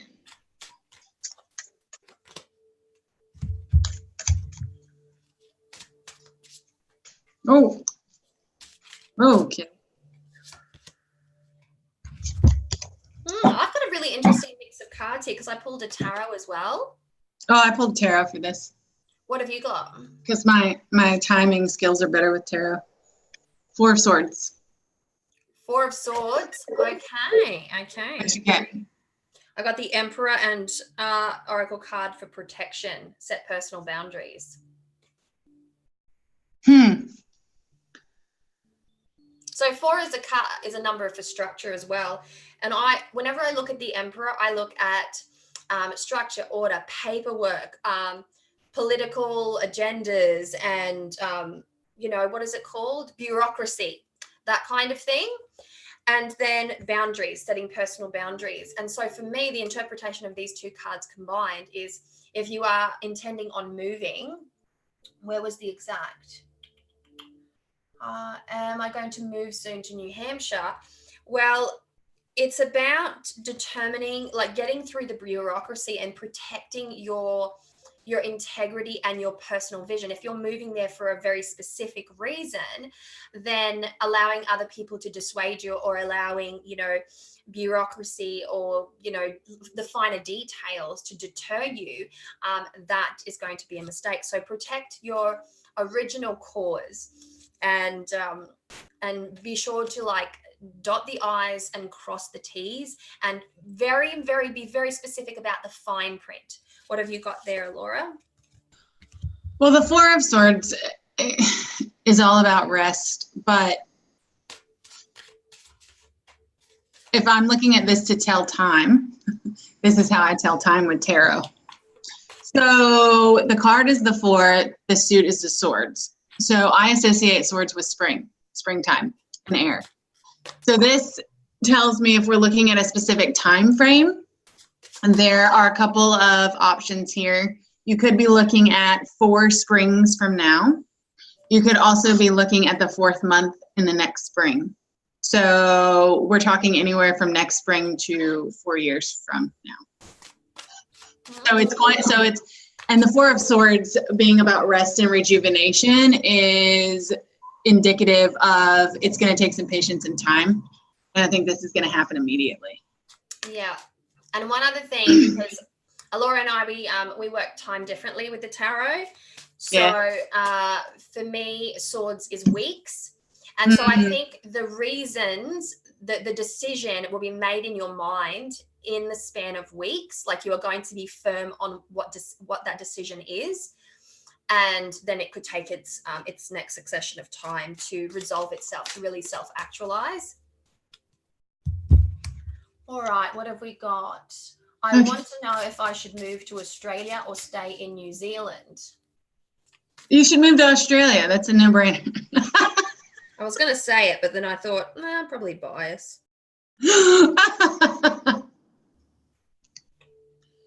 What do I want to pick from?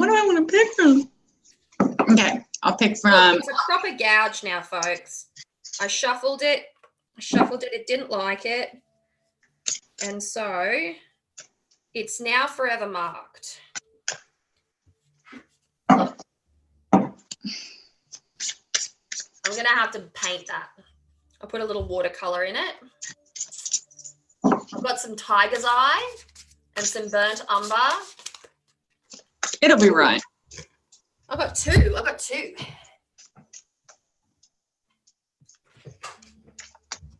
You two are really good together. Oh, thanks, sunshine. We've only been. How's this? I dropped one, held the other in my hand, went to pick up that one, and then dropped the other that was in my hand. Weird. So I'm disregarding the one that got sucked out of my hand. Yes, we're getting all kinds of compliments about how well we work together. And I was going to say, well, we haven't been doing this long.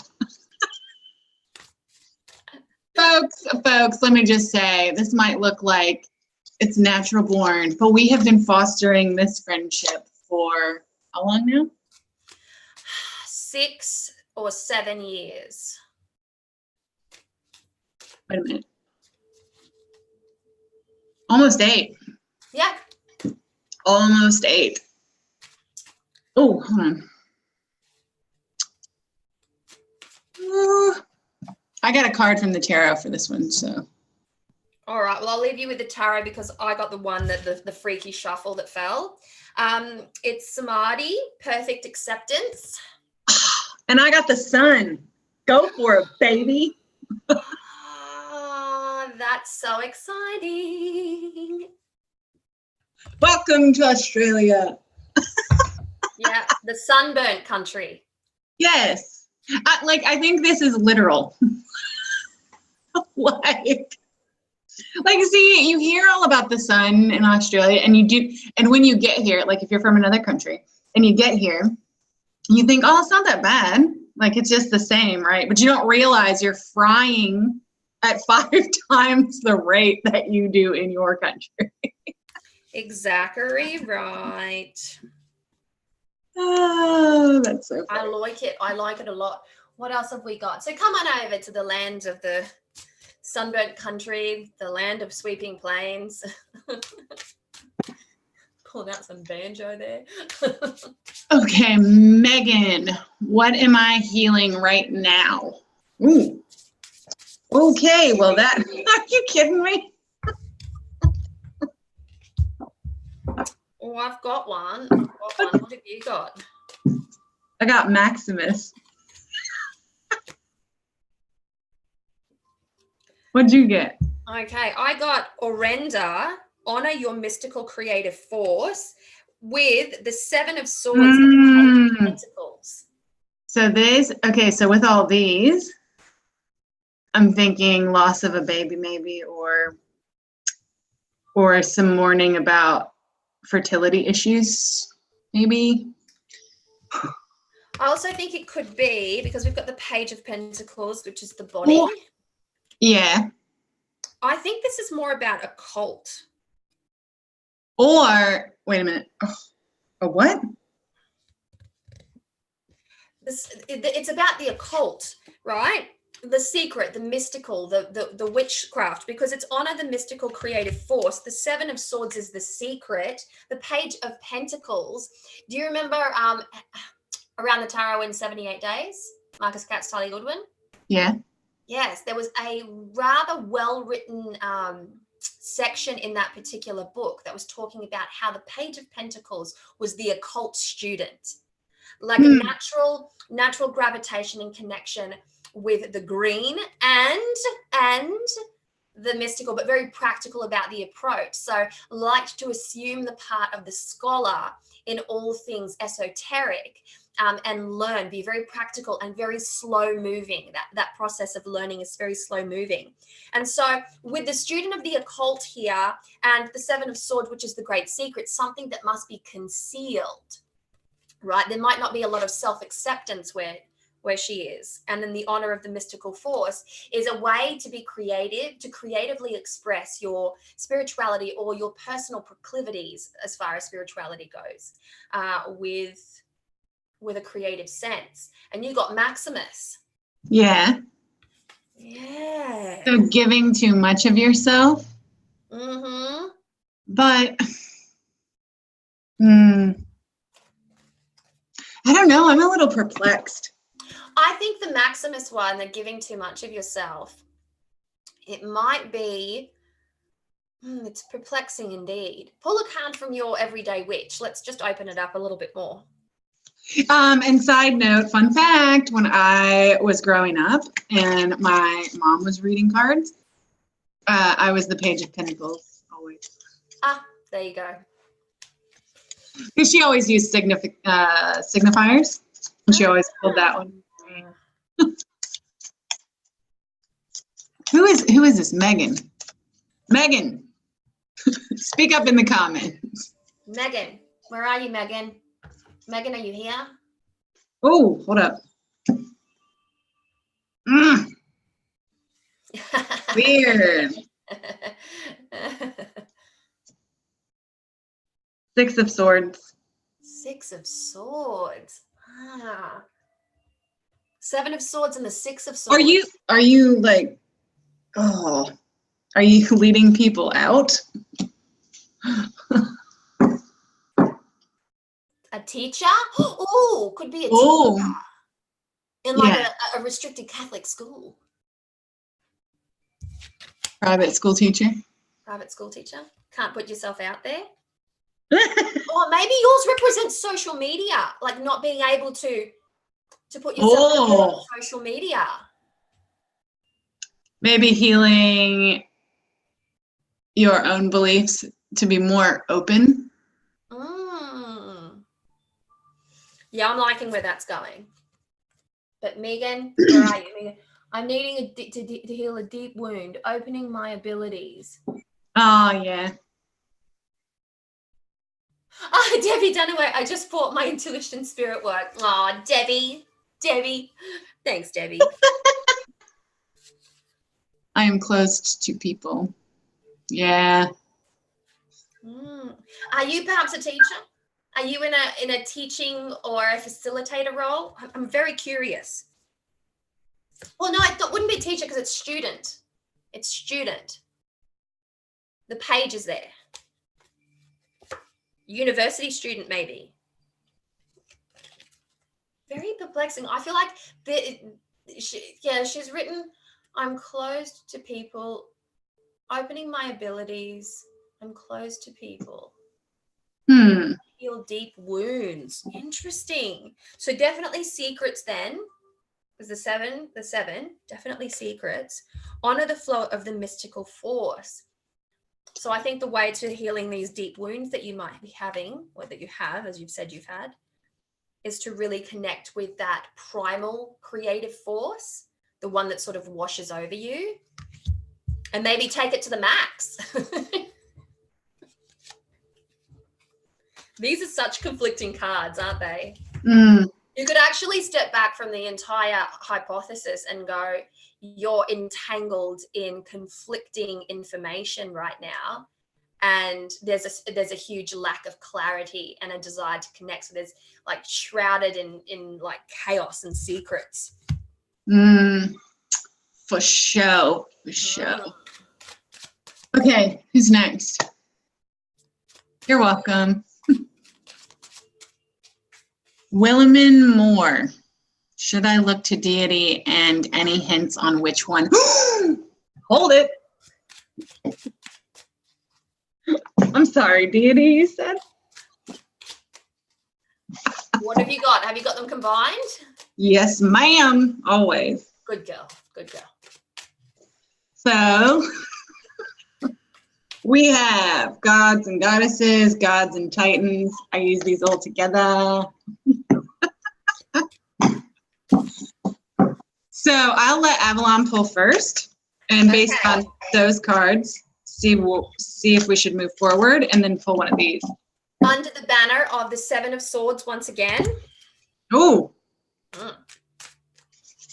Okay, and under the banner of, wait, when do you feel it?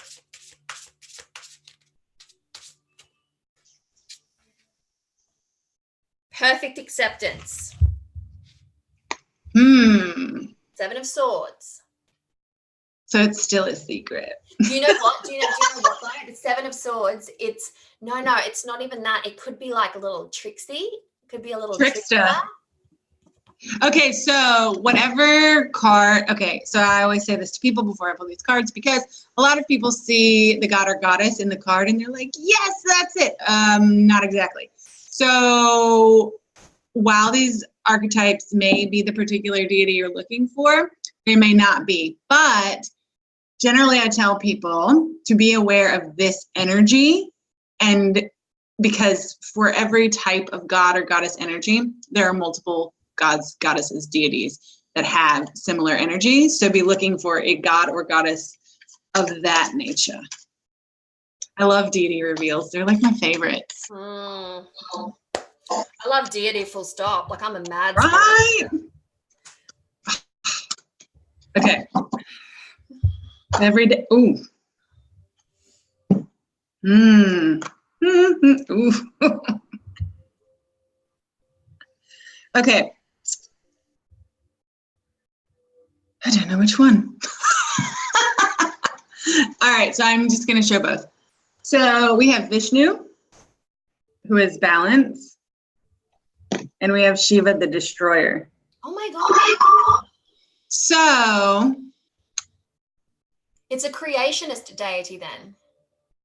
It's well, I'm feeling like it's a deity that is creation through destruction, i.e. trickster.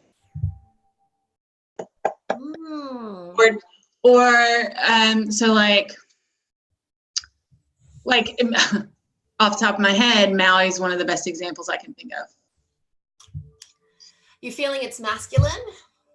Oh, I don't know that it's necessarily masculine, but I'm saying like the type of energy that it is. Kali is another one, creation through destruction. And she's I'm feeling masculine, and when I really tap into it, I see like a giant walking, like thumping across the ground, like something really big. You mean like Maui? I'm thinking maybe it could be more like, because the way that I see it, like the way it's just like going thump, thump. It's sandaled. It could be Greek or Roman. Thinking. Let me think. Torch, a torch bearer, Greek.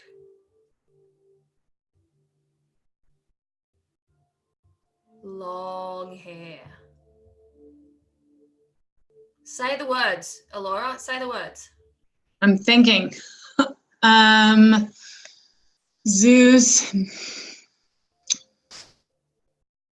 Apollo. Y'all shout out some Greek gods. I'm drawing a blank here. I can think of lots of Viking ones. Artemis. Artemis is a woman.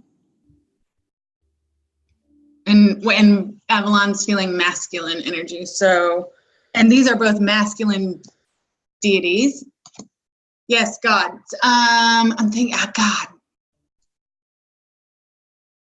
No, those are Egyptian gods.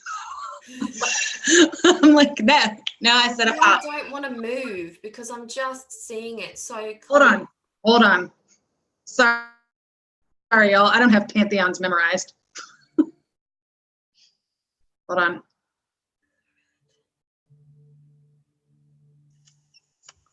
Dolos.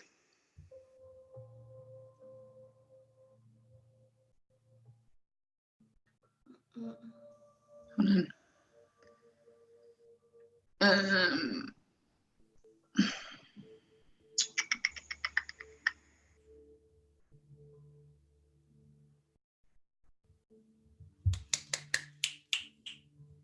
Hephaestus.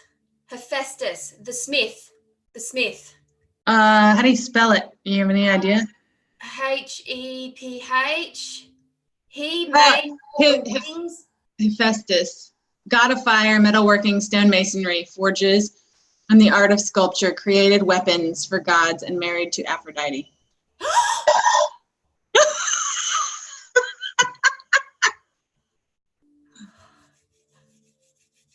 Oh, Pan is Greek, yes.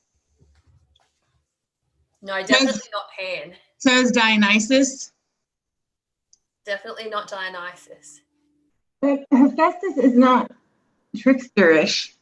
He's not, well, I guess he has creation through destruction because you have to destroy metal to create a weapon. I definitely saw a fire, like a torch of fire. Well, I did say creationist energy. If he creates, he's a smith. Hephaestus was known as the god of fire. Hephaestus was the only ugly god among perfectly beautiful immortals. He was born deformed and was cast out of heaven by one or both of his parents when they noticed he was imperfect. He is the patron of the arts, kind and peace-loving god, god of ceremony when children were officially admitted to the city organization, known for making a gold basket that Europa, daughter of the king of Sidon, used to gather flowers when she happened upon Zeus in the meadows. He also did the wings for Hermes. Yes. Crafted the armor that Achilles wore in the Trojan War. Aphrodite gave Harmonia an extraordinary necklace made by Hephaestus. The piece of jewelry brought disaster to later generations. So creation and destruction. There you go. So look into him. You're welcome. I'm so like I'm like half there. I can't shake it out of my head. Didn't know you were gonna like slip into spirits. I can't shake it out of my head. Meanwhile, Avalon's like, could you get your big friggin' sandal out of my life? It was so vivid. Like that's so funny. Okay, where are we at? Okay, the next one is Coda. That's really weird. That is really weird. Hold on, folks. What? It just stopped burning. It never has done that. That's a bit full on. That's a bit weird. I've never had that happen.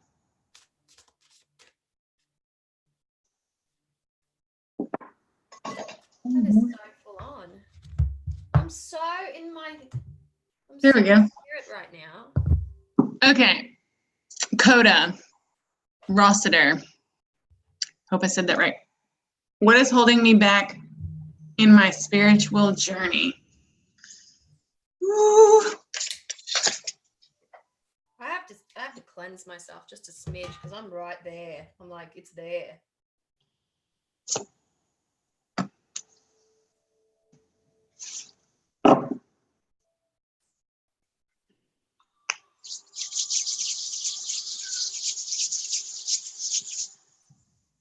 Head.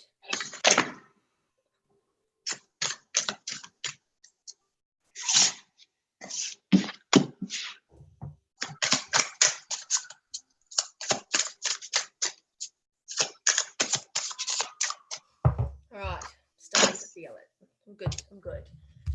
Starting to wane.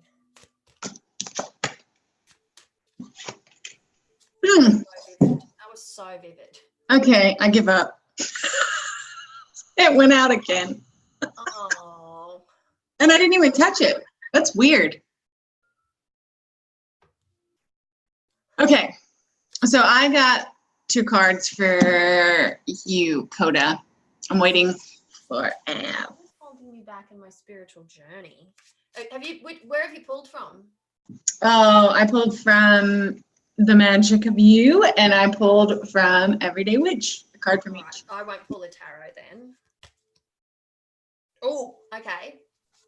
I got 33 translucence. Love the darkness. What's holding you back? Ooh, Fear of the dark. oblivion. Open your arms. And death. Oh, yeah. Oh my gosh. You are terrified. Are you scaring yourself? Because I feel like maybe that's part of the issue. Like you open up some and then you get a little bit scared.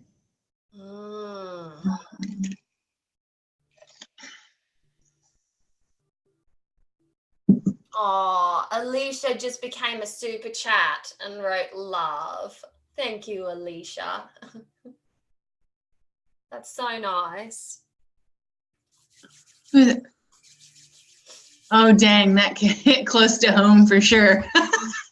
Yeah, so you have to be open to receiving, right? And what was your card again? The don't be afraid of the dark thing? Or love the darkness, yeah. Love the darkness. Yeah, so That one.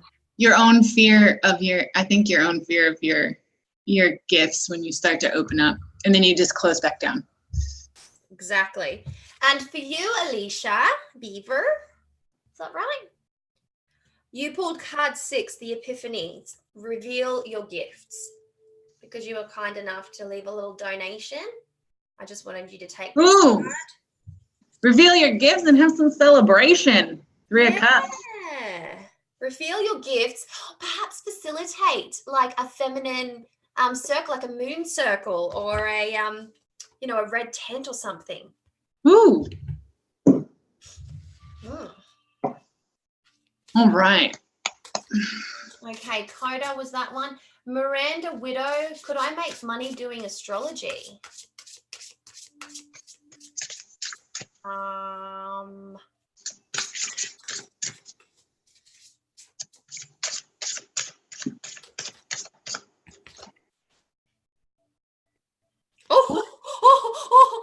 Oh, you don't have to pull one, Allorah. This one's tangibility. Make your dreams real.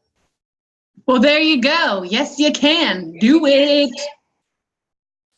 I have to read this too, as well. Tamaya Spirit. Last STW, you guys predicted to do 2 versus 4 days of work at the circus reading tarot. You guys were right. 2 days are perfect. I'm exhausted. 2 days is enough. Headed to the regular job. I remember that. Nice. Very nice. I remember that. And Miranda, yes, you can make money doing astrology. How's this? Alicia Beaver said, you scare me, Avalon. Those words, red tent, facilitate women's group meetings, was exactly what the shaman told me at the full moon ritual on the 13th. Well, there you go. Well, I'm nothing if not priestess. Okay. Oh, do we have a next one? Because I just pulled a card. There's a card waiting for someone. Yes. Anyone else? Anyone else? We've run out of questions because I don't know if I got all the questions, but I got all the ones that were in capitals because when everybody's right. That's the prerequisite for question answering is capital letters are a must. Oh, capitals. I'm a stickler. I'm a Virgo. Help me. Help my OCD. Capitals.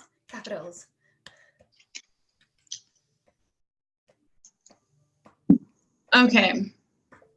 Chrome. Oh, wait. I saw one that's not in capitals. Molly and Curly. Will my significant other and I stay together? Free yourself. Liberation. No, you won't. All right. And that's that. Sorry. I feel like I should pull another card for you just to give you a little something extra. Wait a minute. You got Epiphany. Reveal your gifts. So something's definitely going to come should that take place. Okay. Whoa. Am I on the right path to fix my finances? Okay. And Oblivion came out again. Oh, I'm pulling a tarot for this. So I'm gonna wait to see what you got from the tarot. Because I already got something in mind. Wheel of Fortune. Yeah.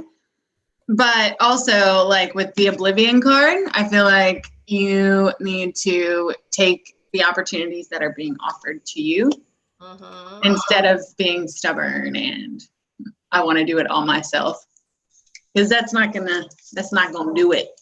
That's right. And I also think that the Wheel of Fortune card predicts instability and sudden changes. Like the wheel is forever turning. So you've got opportunities to change it, but you need to act quickly to ensure stability. And that is something to take into consideration.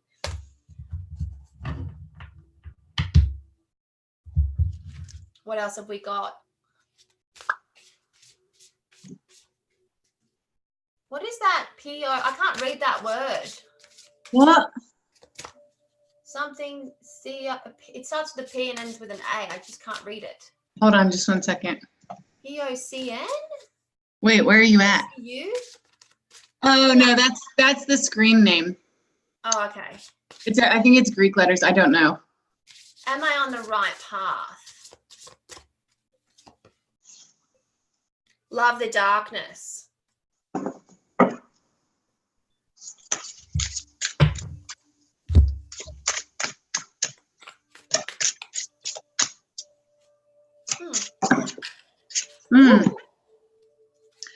Ooh, are you on the right path? Flash over. It's all in your head. Yep. So I would say you are on the right path and you're overthinking. Yep. And I got the 9 of Cups. So there's a gift there, a gift to nurture, a talent linked to the water body. So I'm thinking it's an intuitive thing. Definitely. Rocky 5 FP. Does it benefit me to move overseas or stay in the country I'm in? That's an all question. We're going to read it as, does it benefit you to move overseas? That's the primary question there.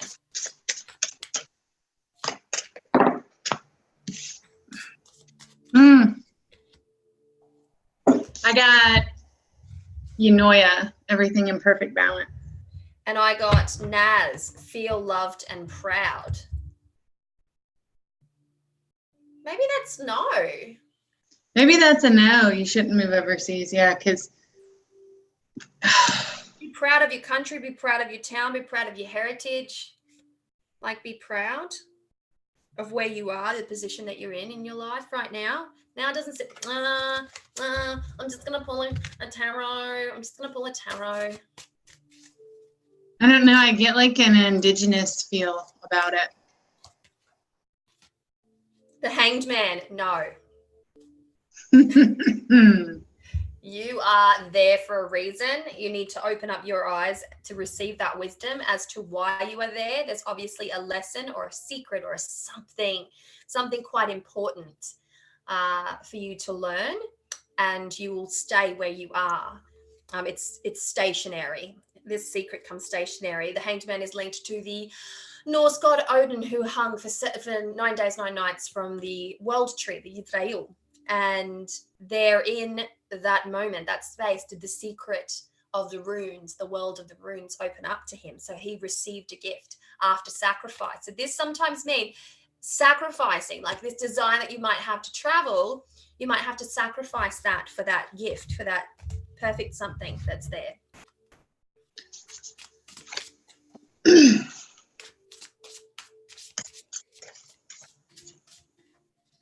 I think that reading was more about wisdom like having enough wisdom to know when the time is right. This is funny. So Pamela. Yes. It says, okay, what witchy study should I focus on during the dark of the year? What did you get? Euphoria. Honor yourself. So I would say that's about diving into you, diving into your shadow work, maybe diving into, yeah, I think that you should just dive into the study of your own path and figuring out. I like that. It's about effervescence, cultivate love. Yeah, it's a self-love practice for sure. Yeah. Self-study. Very good. Very good.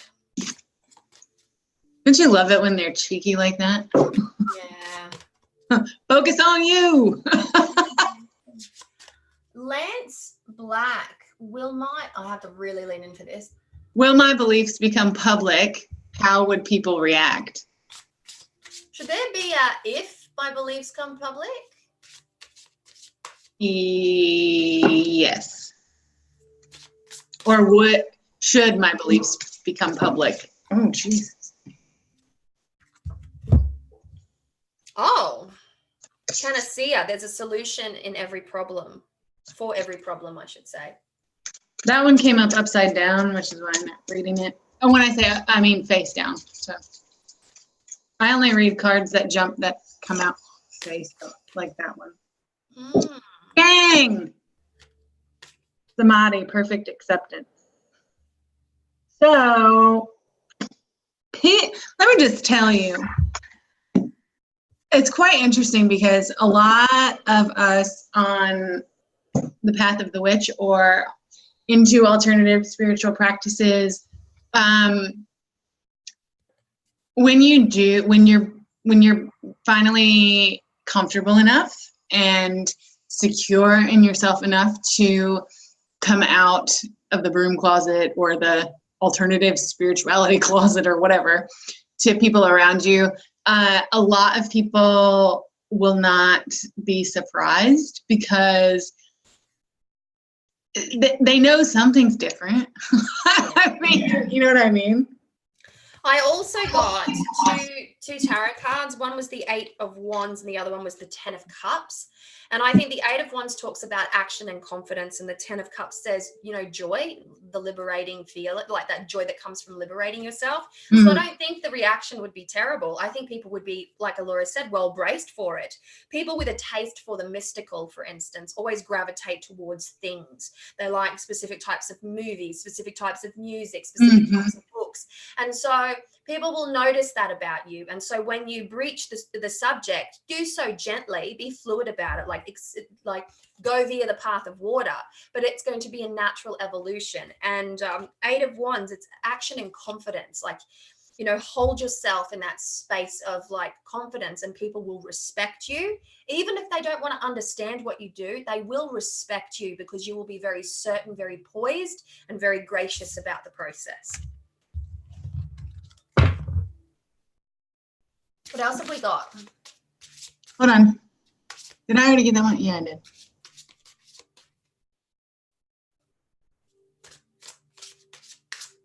Okay. Latrina Bankston. Am I on the right path when it comes to my career? I'm going to pull a tarot card. Oh. Oh.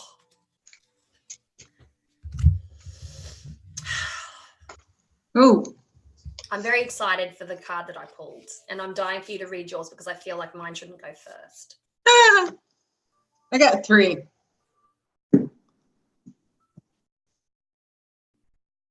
Hold on. Oh, okay. So we got Judgment. We got the 10 of Wands. And we have the Chariot. So I would say you are taking on far too much responsibility for where it is you're at. Doesn't necessarily mean that you're in the wrong career, but you're definitely in the wrong workplace.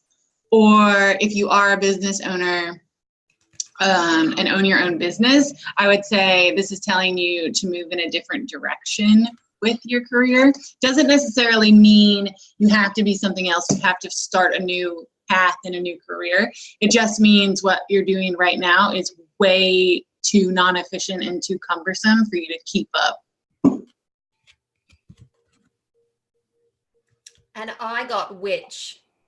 The magic you seek is inside of you. Let it flow. Oh, that's hilarious. Yes. Listen to the witch.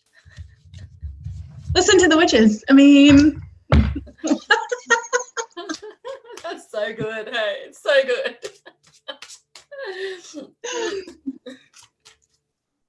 Oh, I love it. I love it so much. Okay, what are we reading next? The Witch of Starlight. Will the fruit of my labor be prosperous? Okay. I don't know what your labor is, but we're just asking in general. Asking about fruits.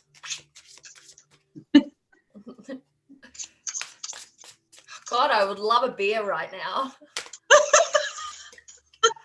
I'm in such a good mood. It's Friday. I got such a heavy spirit hit. Like, did you see how locked I was? I was just so locked. I'm like, this is why when I do my spirit work sessions, the camera points down. It never points at me because I'm always in the background going. And my eyes go funny. My face goes funny. I sometimes drool.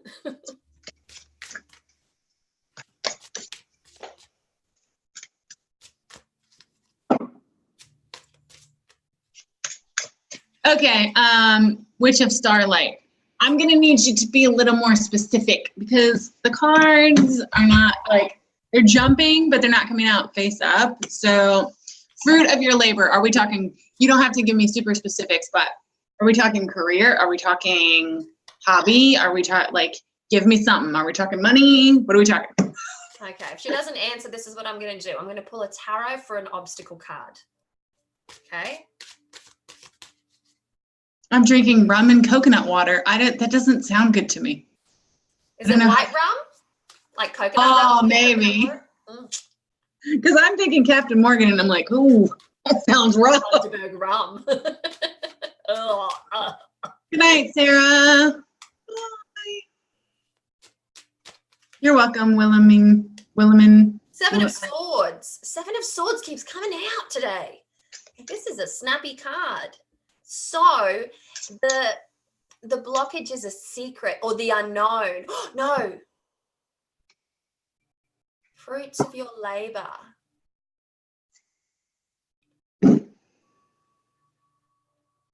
Something underhanded. Do you know what jumps into my mind right now? Plagiarism. And the oracle card that I got was cultivate love, effervescence, cultivate love. And the Seven of Swords, like that, underhanded. What was yours? You belong to paradise. That's really obscure. You belong to paradise, cultivate love. So it could be that you're in the right state of mind, that you're creating from that place of love and beauty. But I'd be very mindful of like somebody trying to copy. I'm gonna see what Fiona has to say about this card. Because it's a good idea. She created it. Let's see.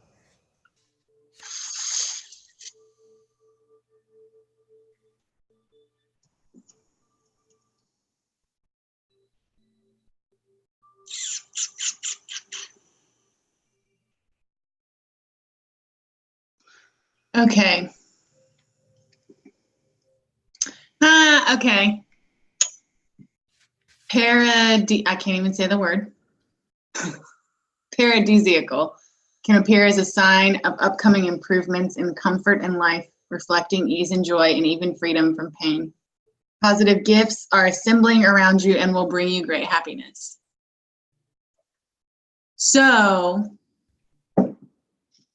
How does the Seven of Swords tie in there? So if we've got incoming abundance and prosperity, yo, talking to you. Huh? I said, so we've got incoming prosperity and abundance here.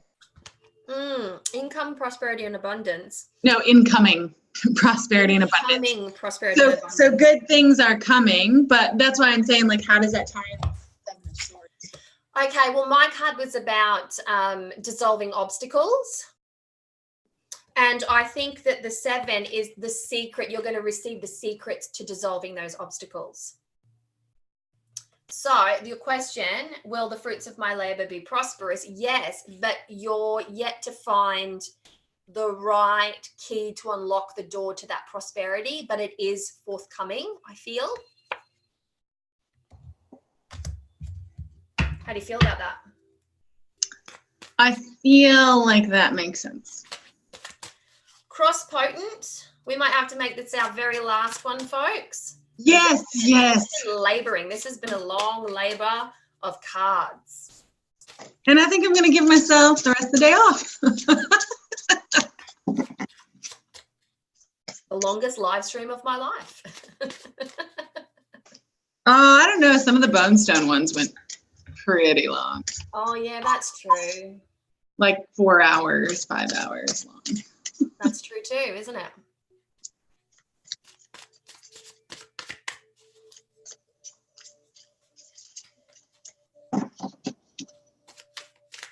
Come on. Okay, no, fine.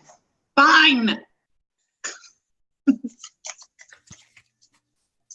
Ooh, well, almost got a card there.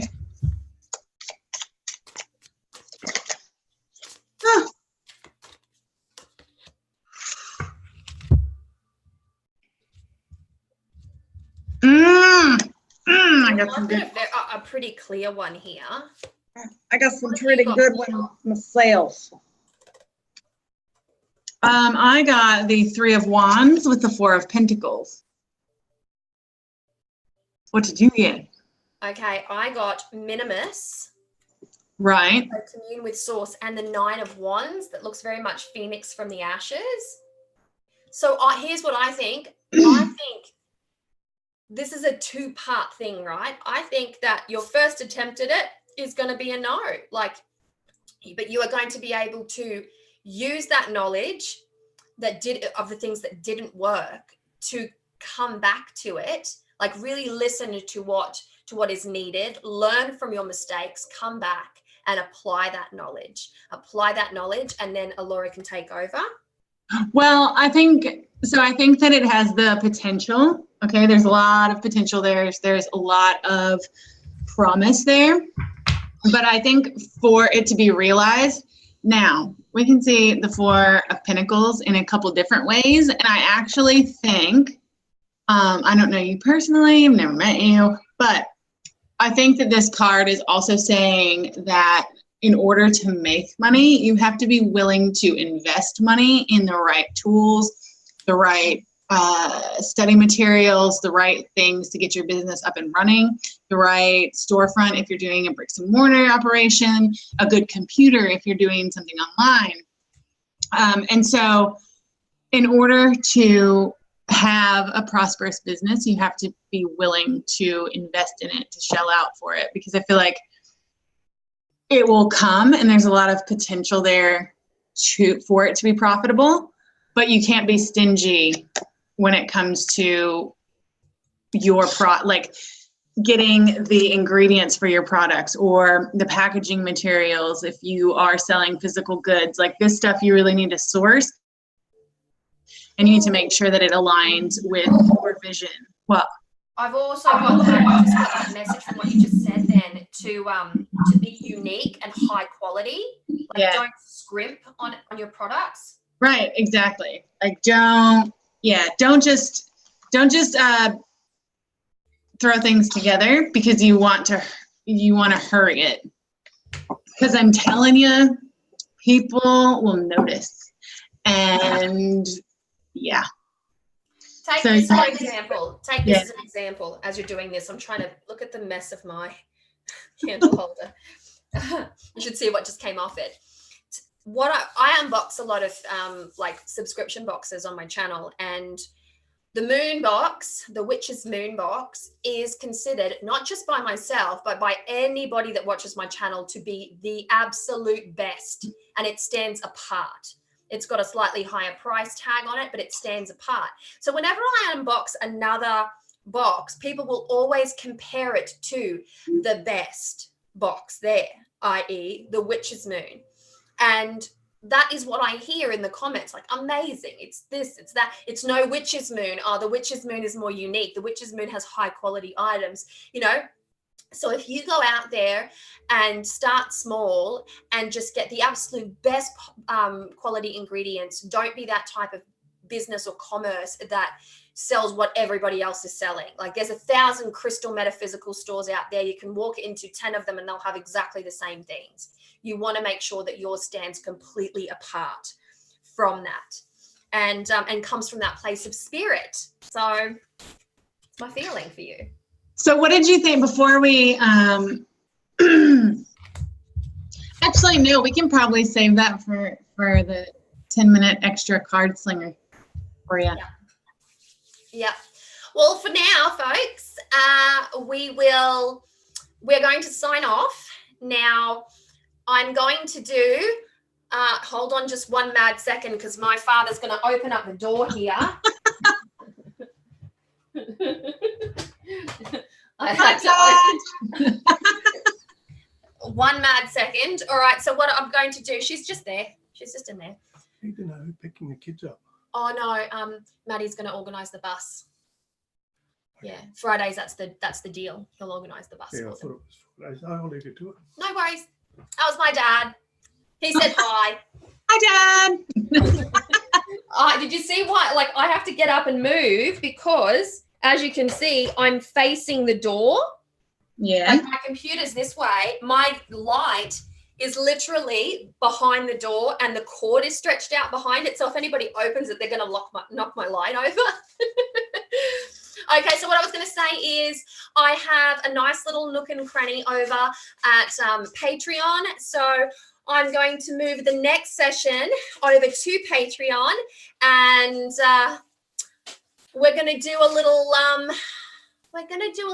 oh, thank you. Thank you. My sister just gave me chocolate. I wanted beer, but chocolate will do just fine. We're going to move over there, talk a bit more about this deck here, our thoughts, our opinions, having used it alongside tarot, and we're saving that for there. Bye, guys. Thank you so much. Thank you. It was very long, but I hope you liked it. I hope you got to see enjoyed it. all of the cards. I enjoyed it. This was a fun Friday. It really was. Yeah. So we're going to do a next little something, and I'll see if I can do it live over there. I don't know how I'm going to do it, but I'll try and swing it live. Okay? All righty. Beautiful souls. Much love, many blessings. Mwah. Take care. I will see you soon.